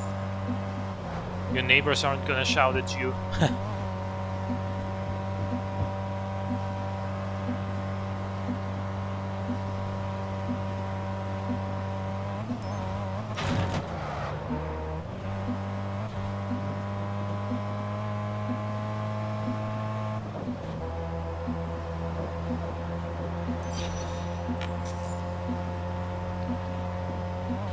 Stop telling me I'm driving in the wrong direction. I'm just going around this way because I know for a fact that once we get to this tight corner at the lighthouse that there's going to be a car wreck there, and I know that you can still get to the highway if you're going this way. It's just gonna say I'm driving in the wrong direction You are driving in the wrong direction. for a while. Turn around when possible.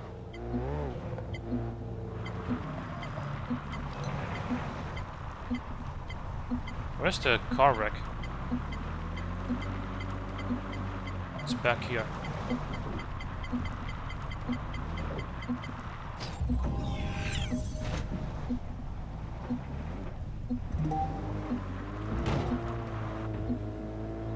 You are driving in the wrong direction. Turn around when possible.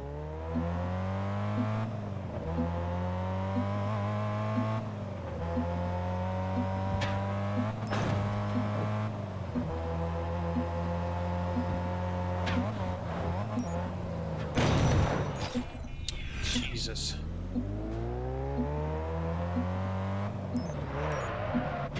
Come on! You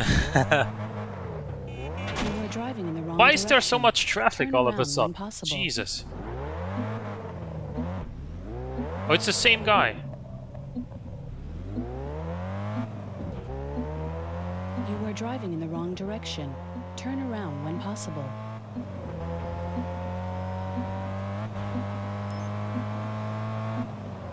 Yeah, it was like the pioneer of the multiplayer open world racing game, wasn't it? It did what no other game before it has done.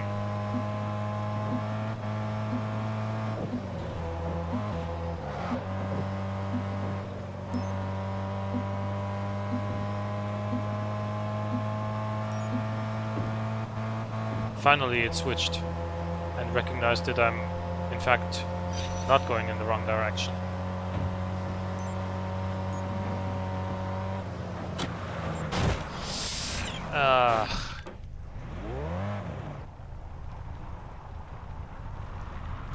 This is gonna happen a lot, by the way. So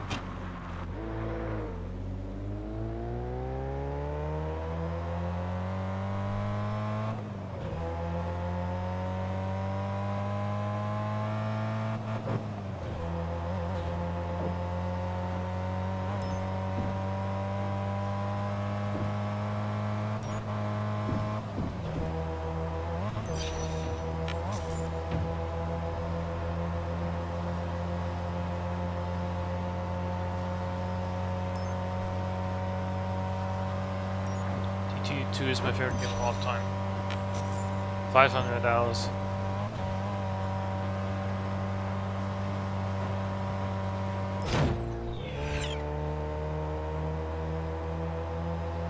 Yeah, I now got the achievement Reckless Driver. So yeah, I did it for the achievement, guys. It was intentional. Now I'm never gonna hit an AI car ever again.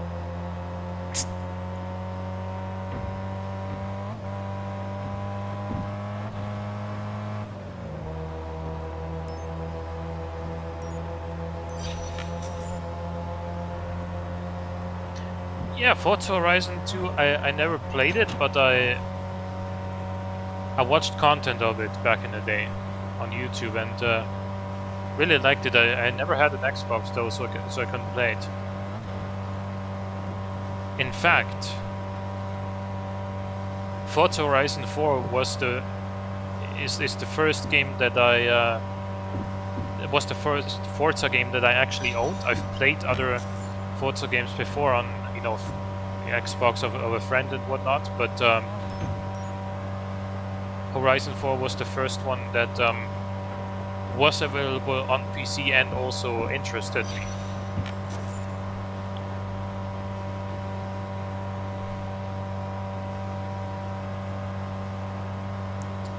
But yeah, Forza Motorsport 8 coming out Q1 this year, so I'm looking forward to that. Gonna stream it as well, and I'm gonna make content on my YouTube channel for it too.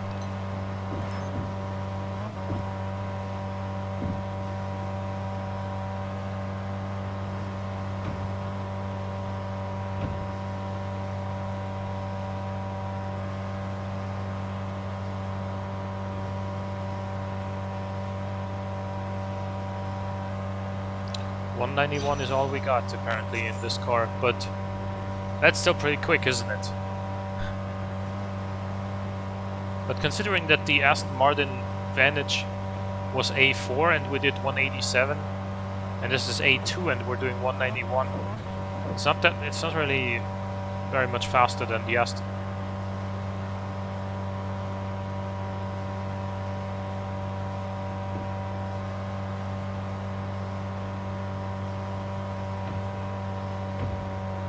At the next intersection, turn right.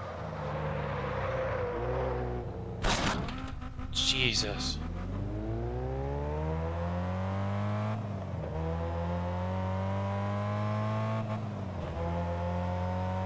Yeah, okay. Doesn't sound very good then. Oh, what dealership is that? British Cars West.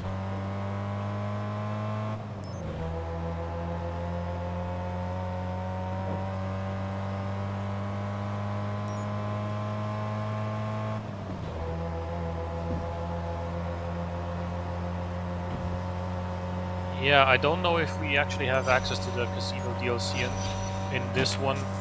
Because as I said, I bought this copy digitally very recently, and I also saw some of the cars missing. So, for example, in one of the European dealerships, normally there's another Spiker. There's not just the off-road one and the V12 Zagato, but there was another one.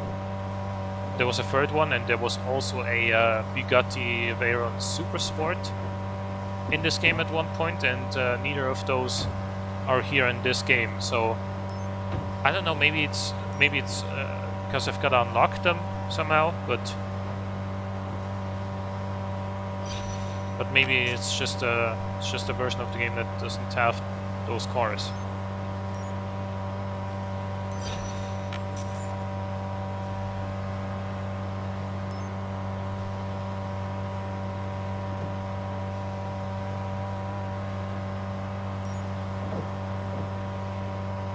Ah, yeah.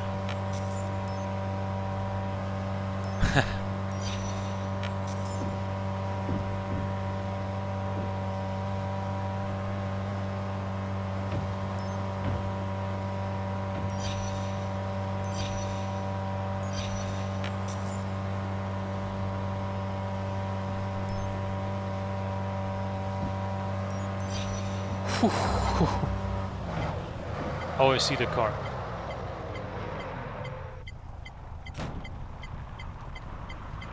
Doing something this car wasn't really designed to do.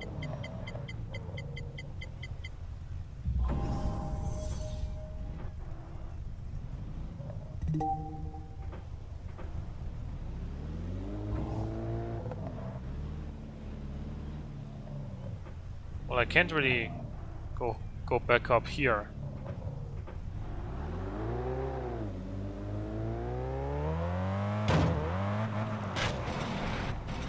Oh, okay. So this works.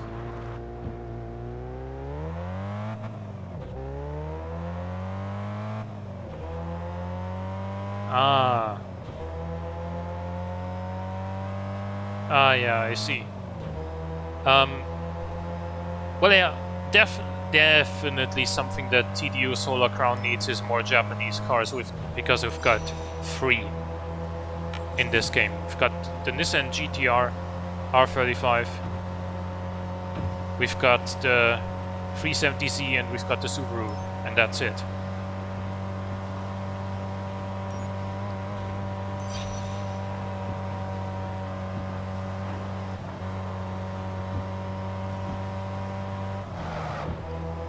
At the next intersection, turn left.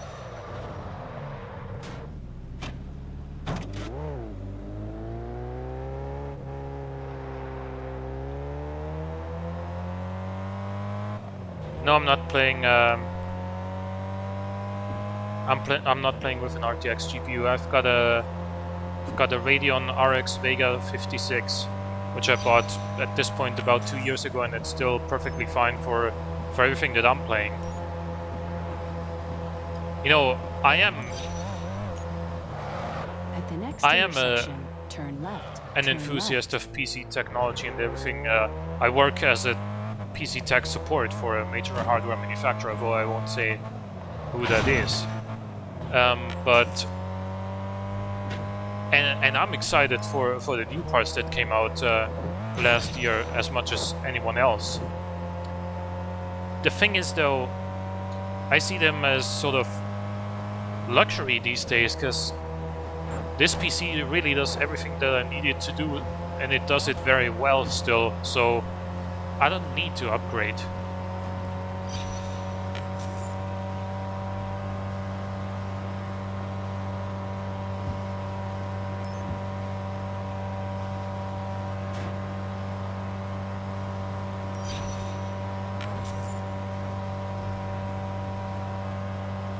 Yeah.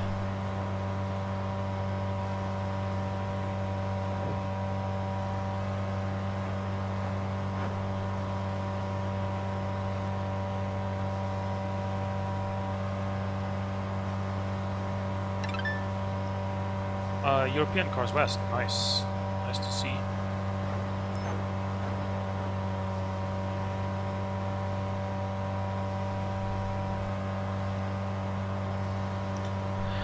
But man, look at that, for example. We're blasting down a highway, empty roads, the stars are up in the sky.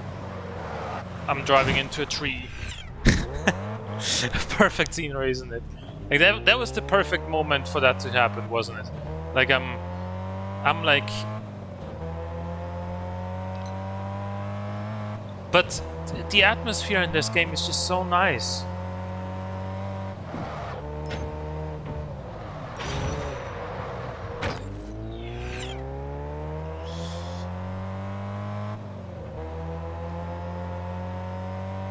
I got carried away there for a second, so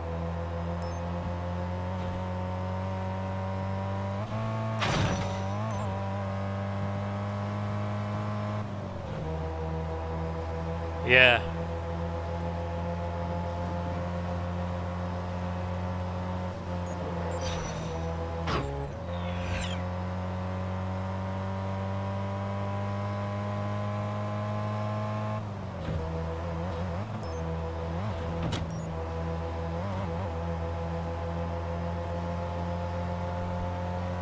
By the way, guys, I'm gonna stream this game more often.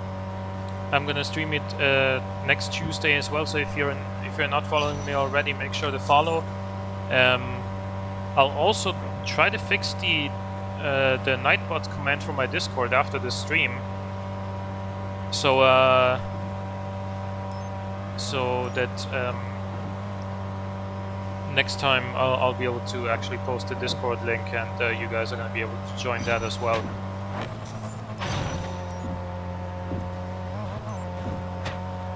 Oh, wow.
Yeah, they did have a bike DLC for this game at some point, but I remember, even on my original copy of this game, by the time that I found out about that Turn around about that DLC, I wasn't actually able to buy it anymore, because at that point the online server had already shut down and you couldn't log in online anymore. So I think that it was available at one point, while the online service was still up, but I didn't play the game at the time.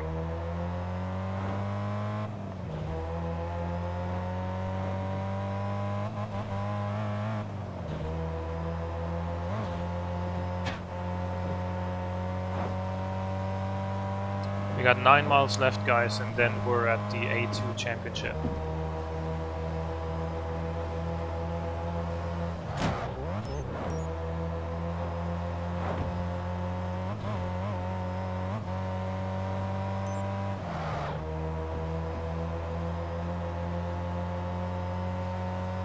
Oh man, that sucks.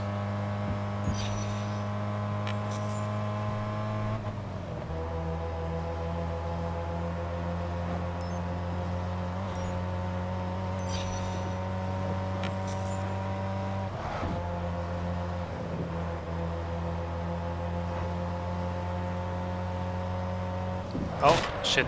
That's what I get for reading chat. You are driving in the wrong direction. Turn around when possible.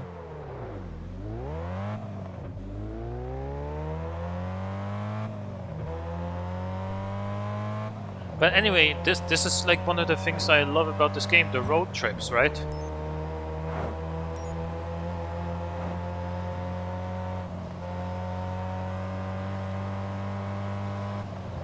The road trips in this game are just so much fun, and that's something I want to have back in TDU Solar Crown.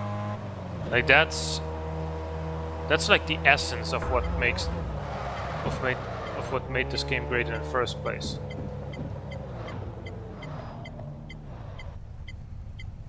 Wait, where's that car wreck? You are driving in the wrong direction. Turn around when possible. I think I see it in the distance there, or I saw it for a second.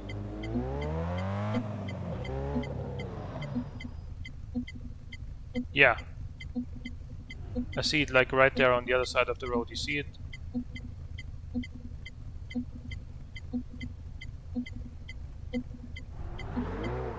Just behind the ditch, but I can't get over there right now.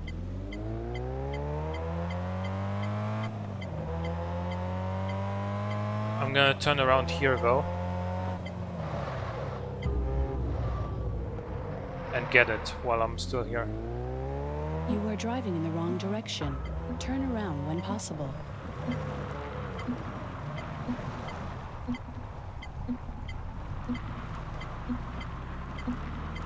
Oh, there it is.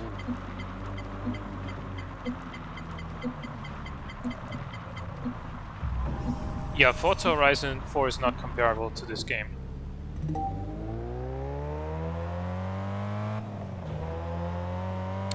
I think TDU Solar Crown has potential to be better than this. If it adds better driving physics, possibly even better graphics than this, although that's not a requirement in my opinion. But if it adds better driving physics, more cars and more customization,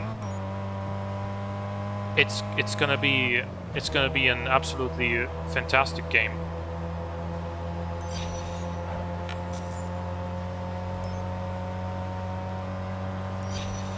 Yeah, they made the WRC games. That's true.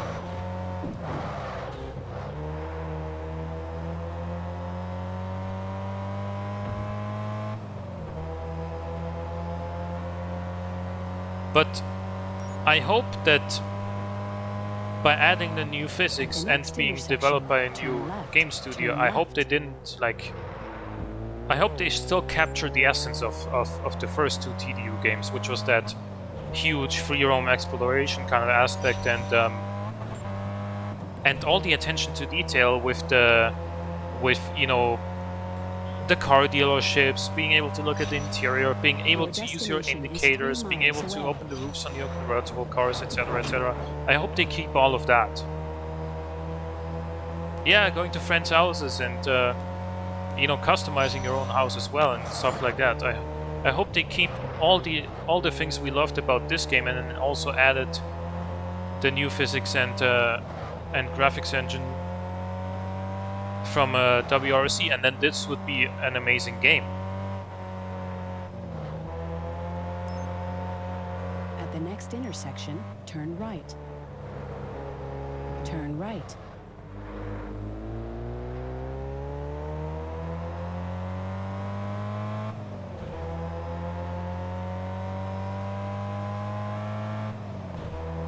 Group B cars. Group B cars in this game. Destination is 1.5 I miles think away. that I hope that in general, and by the way, I could just cross over there, but I'm lazy now. Want to talk a little bit more. I think that in general they should add more destination is categories 1 for mile cars. For example, intersection, like vintage turn left. sports cars. So Turn left. those are not quite classic cars like the Turn left. 60s and whatever, but like vintage sports cars. So like a 90s M3 or the old Sport Quattro, things like that that Your aren't quite, destination is a half a mile away. you know, old enough to be classics, but not really the newest out there either.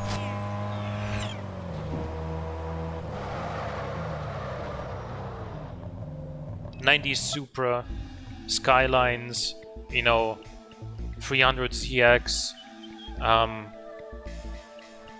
Master oneself and the universe. The Jag Precision of XJS from the movement time. Sure, why not? and pugnacity. Let's wish good luck to my opponents. They will need it.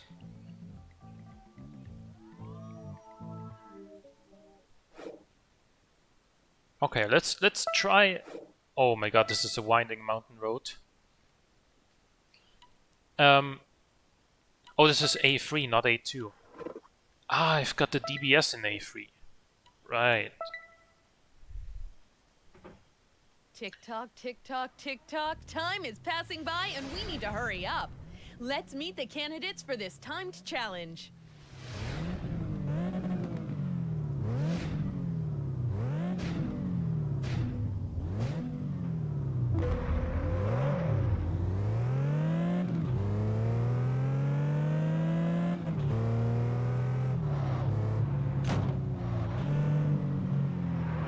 Understeer.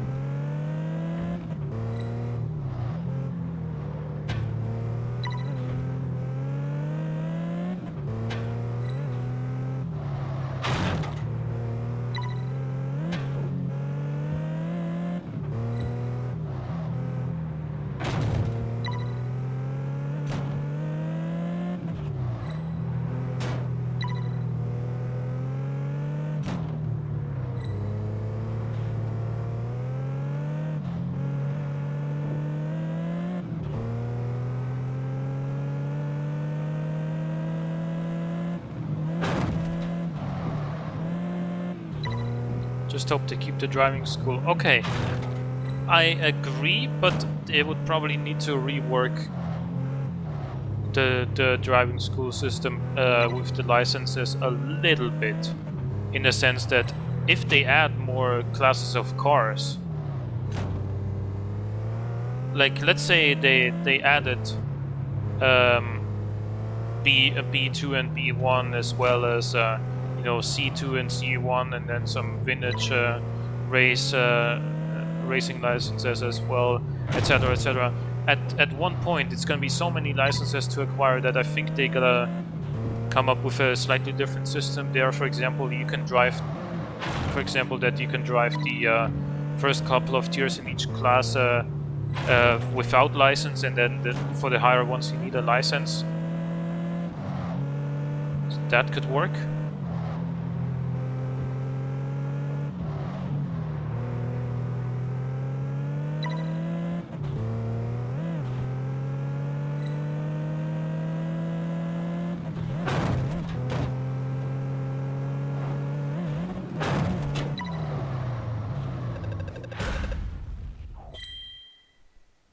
Alright, we won that quite comfortably, actually. By 11 seconds. Damn.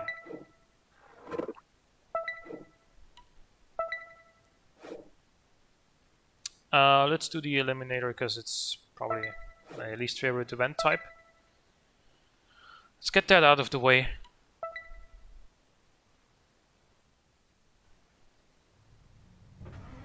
The engines are heating up on the starting line. The final moments of anticipation before this epic confrontation begins.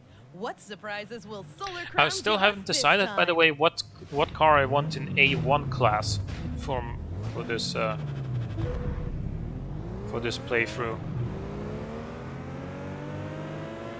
I mean, the easy choice would be the Bugatti, because it's crazy fast and it's all-wheel drive, so it's stable too, unlike the Koenigsegg.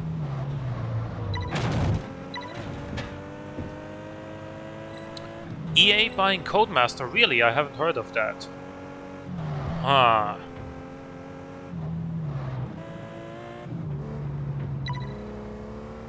Man, I'm not honestly a fan of that, because...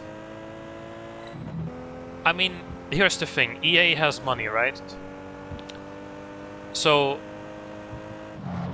if they allow Codemaster to still do their thing with the games that they make, then I'm all for it, because then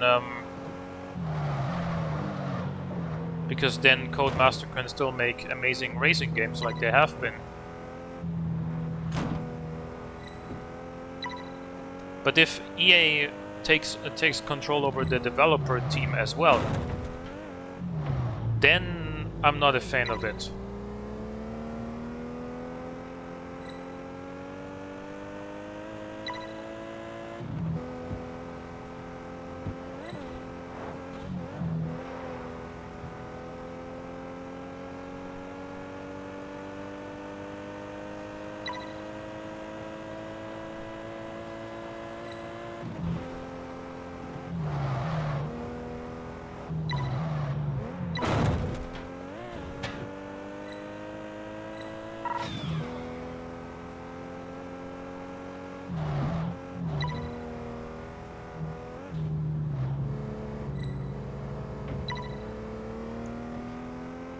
You just look at the DBS in this British racing green. It's gorgeous.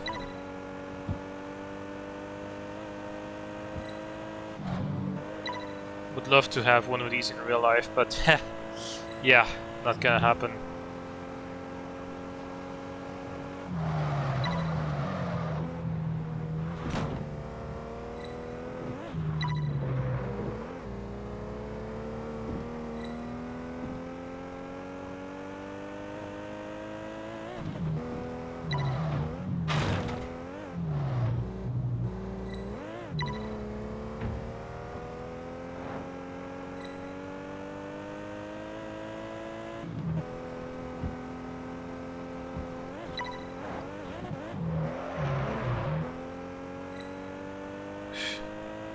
That was close.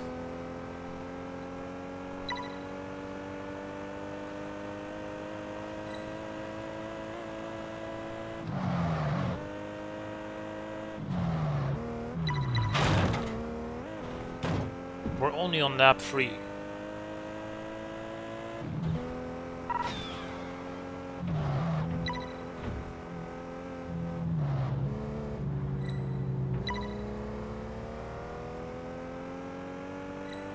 I think this is one of the cars of which they didn't really make the sound all that like very close to the real thing in this game. I think some of the sounds in this game are actually pretty well done. This car not so much, but it's okay.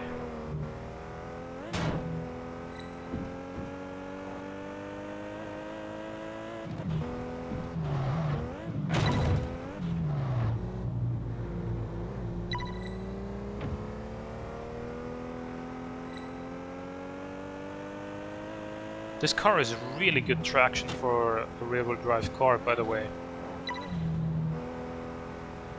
A rear-wheel drive car with what, 500 something horsepower, 510.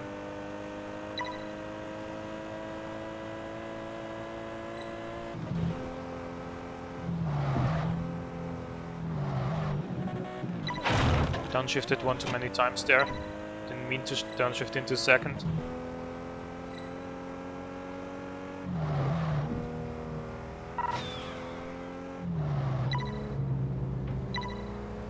This can be a...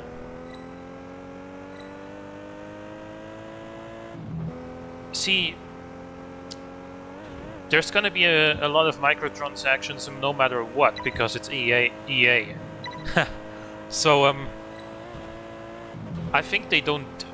I think that financially they wouldn't need it, just to make back the money, because Codemaster games are gonna sell very very well. And EA getting a large share of that is gonna be enough to make that back over time.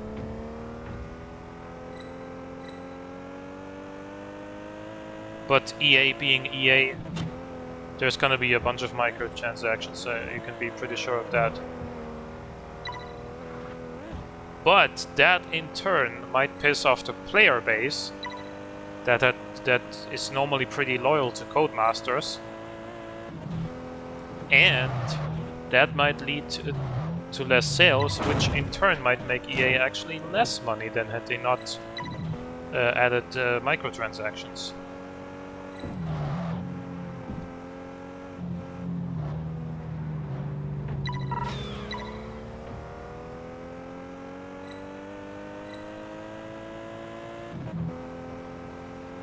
So that's my thoughts on that.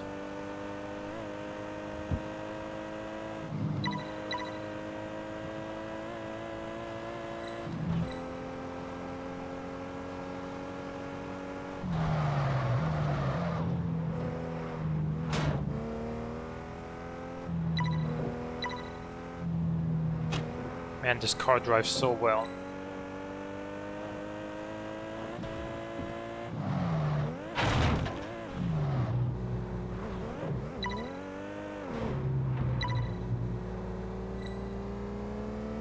I know that when AR-12 was revisiting TDU 2 a couple of years ago, people told him for A3 he should get the Ferrari 612 Scaglietti, and that it's the best A3 car. But I don't know. I'm liking this. I'm liking this a lot.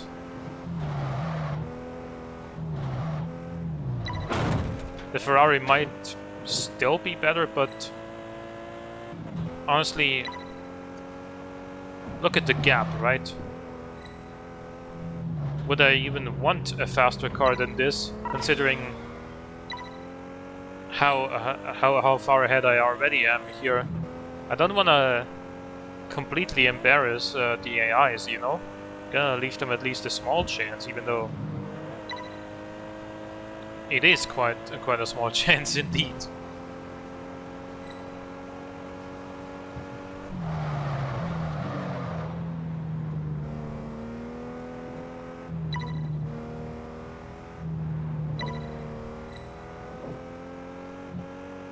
The Aston is a beautiful car, yeah, indeed. It looks better than the 612 Scaglietti, which in my mind counts for something, because again, there it comes back to the sort of dealership experience in this game. You know, it really makes you feel like you're buying your car, right? You're customizing the paint color, the interior colors, the rims, everything you're spending, and it really feels like you're spending your own money. And if it's my money, to be honest, I'd rather have this than the Ferrari.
I'm also quite amazed at how in TDU 2 apparently they didn't get the licenses for Lamborghini, but they got the licenses for Pagani.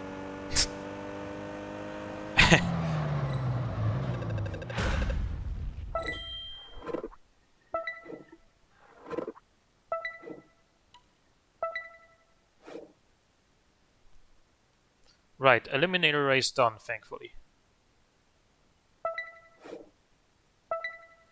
There's a 2-lap time attack race.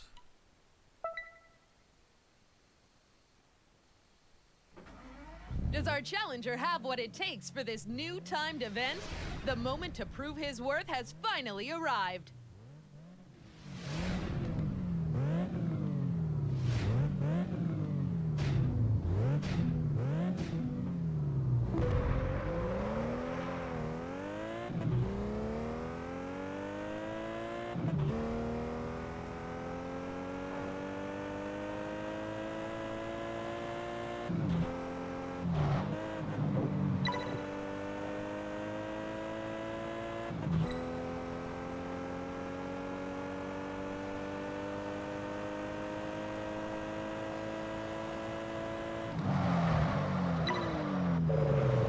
Oh shit. Alright, enjoy, and by the way, make sure to follow so you can catch next Tuesday's stream live when I go live. It's gonna be 7 p.m. Central 7 p.m. Central European Standard Time. And I'm gonna be streaming more TDU 2 next Tuesday. And this Saturday I'm actually gonna stream maybe Sonic and All-Stars Racing Transformed, actually. We'll see. Have a good one though. And see you next time.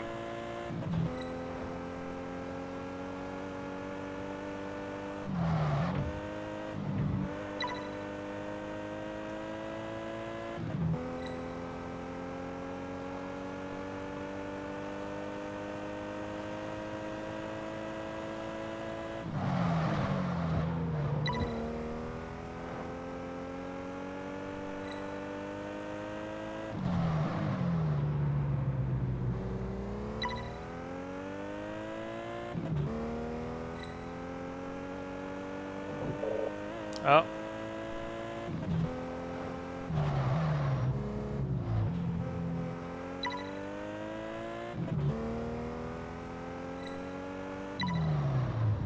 Awesome. Whew, we got it.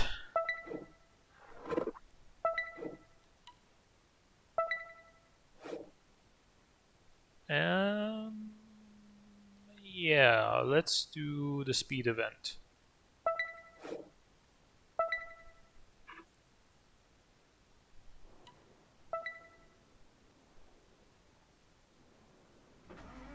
Who will be the fastest today? Who will come out on top in this new high-speed race?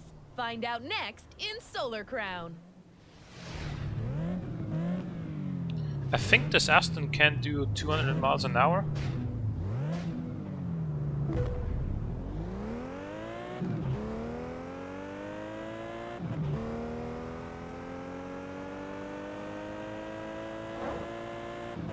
We'll find out soon, assuming we don't hit traffic.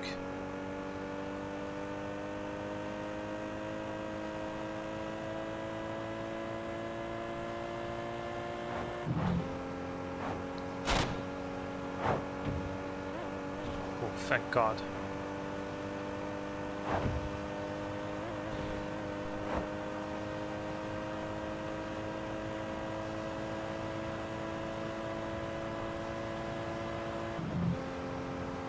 $190. Come on. A little bit faster. Go.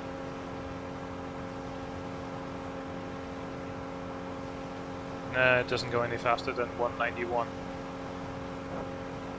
Same as the Chinetta, and that's an A2.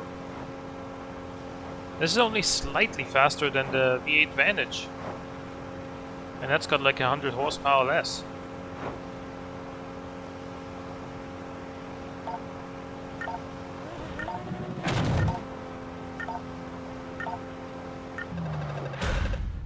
Okay, 2755 points.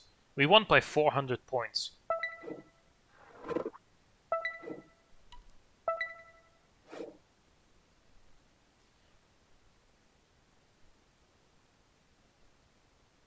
Ah, okay, you've got the DLCs working and downloading now. Awesome.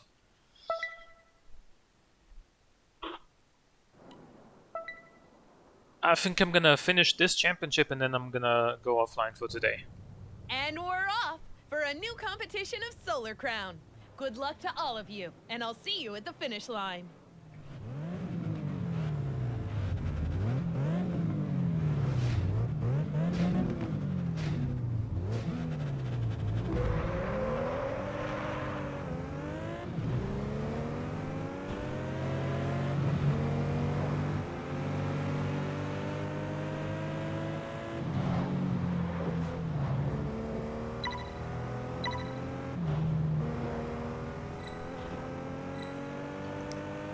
Yeah, thanks for joining.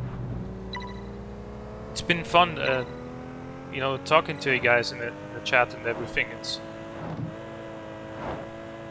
It really makes my day when there's actually other people watching, enjoying, and you know, talking with me as I'm playing, as I'm just basically sitting here playing video games.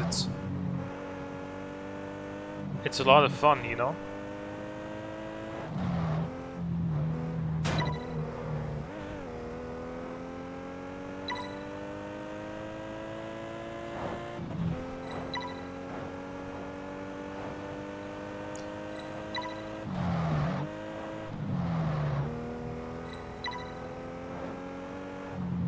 What car do you think I should get in for A1 class? Because I'm a bit too scared to go with the Koenigsegg. I know it's stupid fast, but I also know how easily you can mess up in it. I'm thinking Zonda Cinque, maybe Aston 177. Though the 177 is just gonna get trounced by the Bugatti in a straight line and by the Zonda around corners.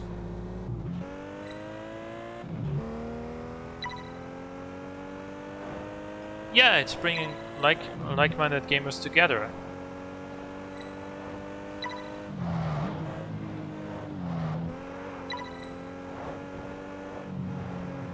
That's the beautiful thing of things like Twitch. Yeah, Zonda Cinque.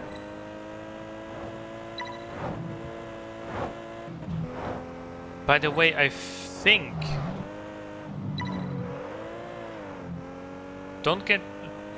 I think there is actually the Wyra also available in this game if you have a particular DLC. Don't quote me on that though, but I believe I remember seeing it in the showroom at one point.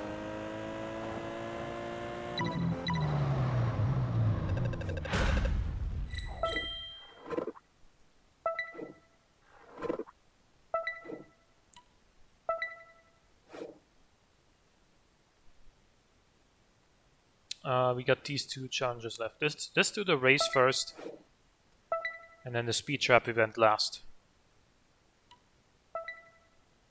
5.2 miles. That's not gonna take very long in this car, though. I wonder if anyone will be able to compete I can't with have me enough today. 34 on TDU I'm one. That's all feeling that bothers in top me. form. Yeah, man.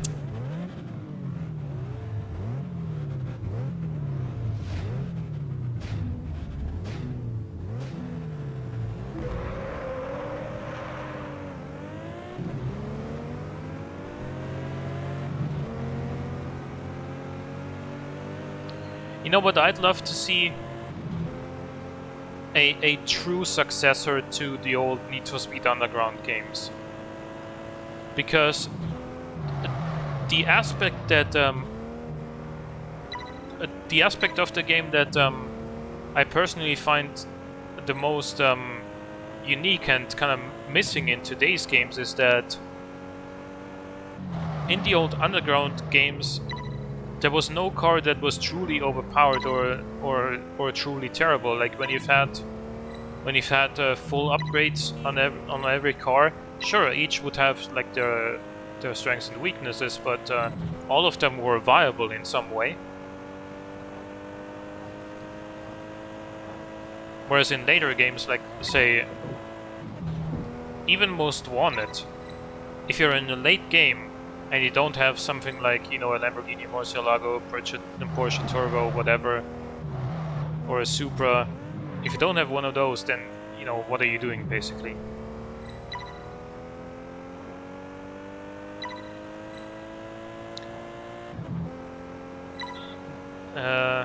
I agree, but it seems that that culture of racing has passed.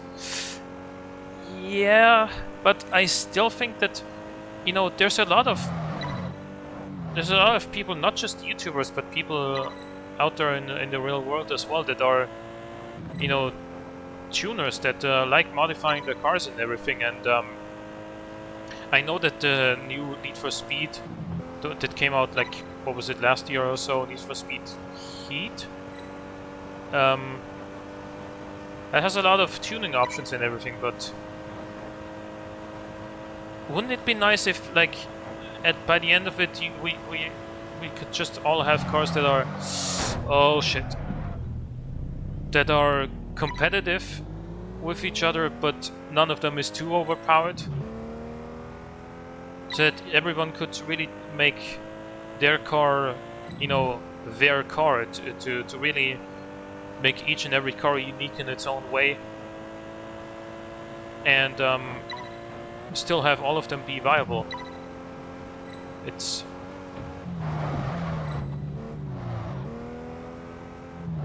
what I would like to see in a game.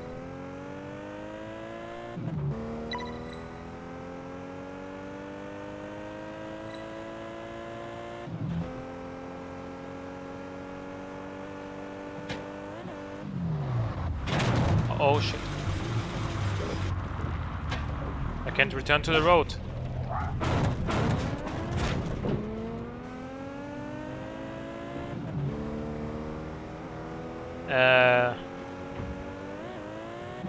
So you could end up racing a Ford Focus against a Veyron.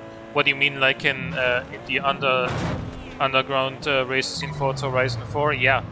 No. No, but I think they should kind of cap out the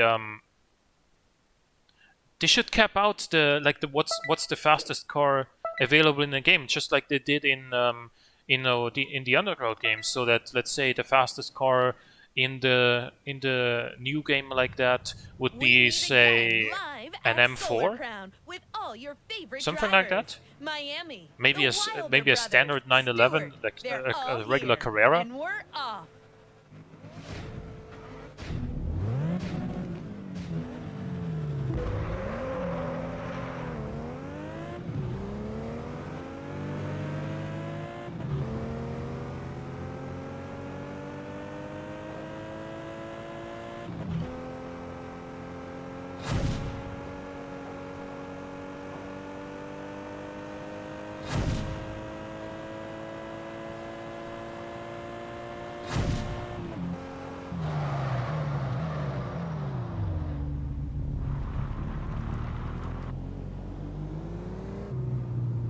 Oh, I went the wrong way. No, I didn't.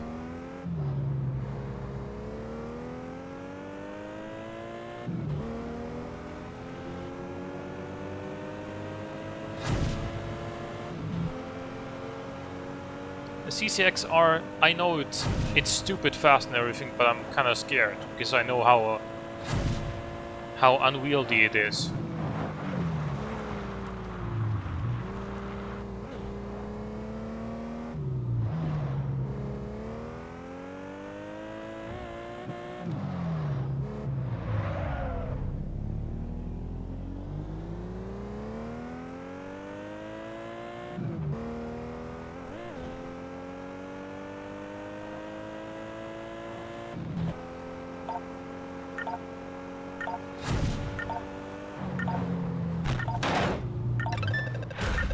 Awesome, we won A3. Now we've unlocked A3 high, but that's gonna do it for me today. I've done quite a bit today. Is sometimes a necessary step towards personal accomplishment.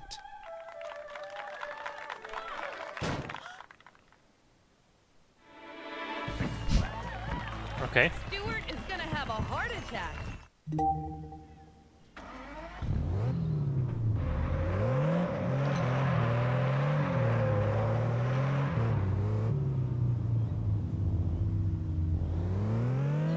Right, so thank you guys for tuning in. It's been a fun stream, and I'm gonna be streaming this again next Tuesday and Thursday at 7 p.m. Central European Standard Time. And I hope to see you again there. Until then, have a good one, enjoy your weekend, and see you around next time. Bye bye.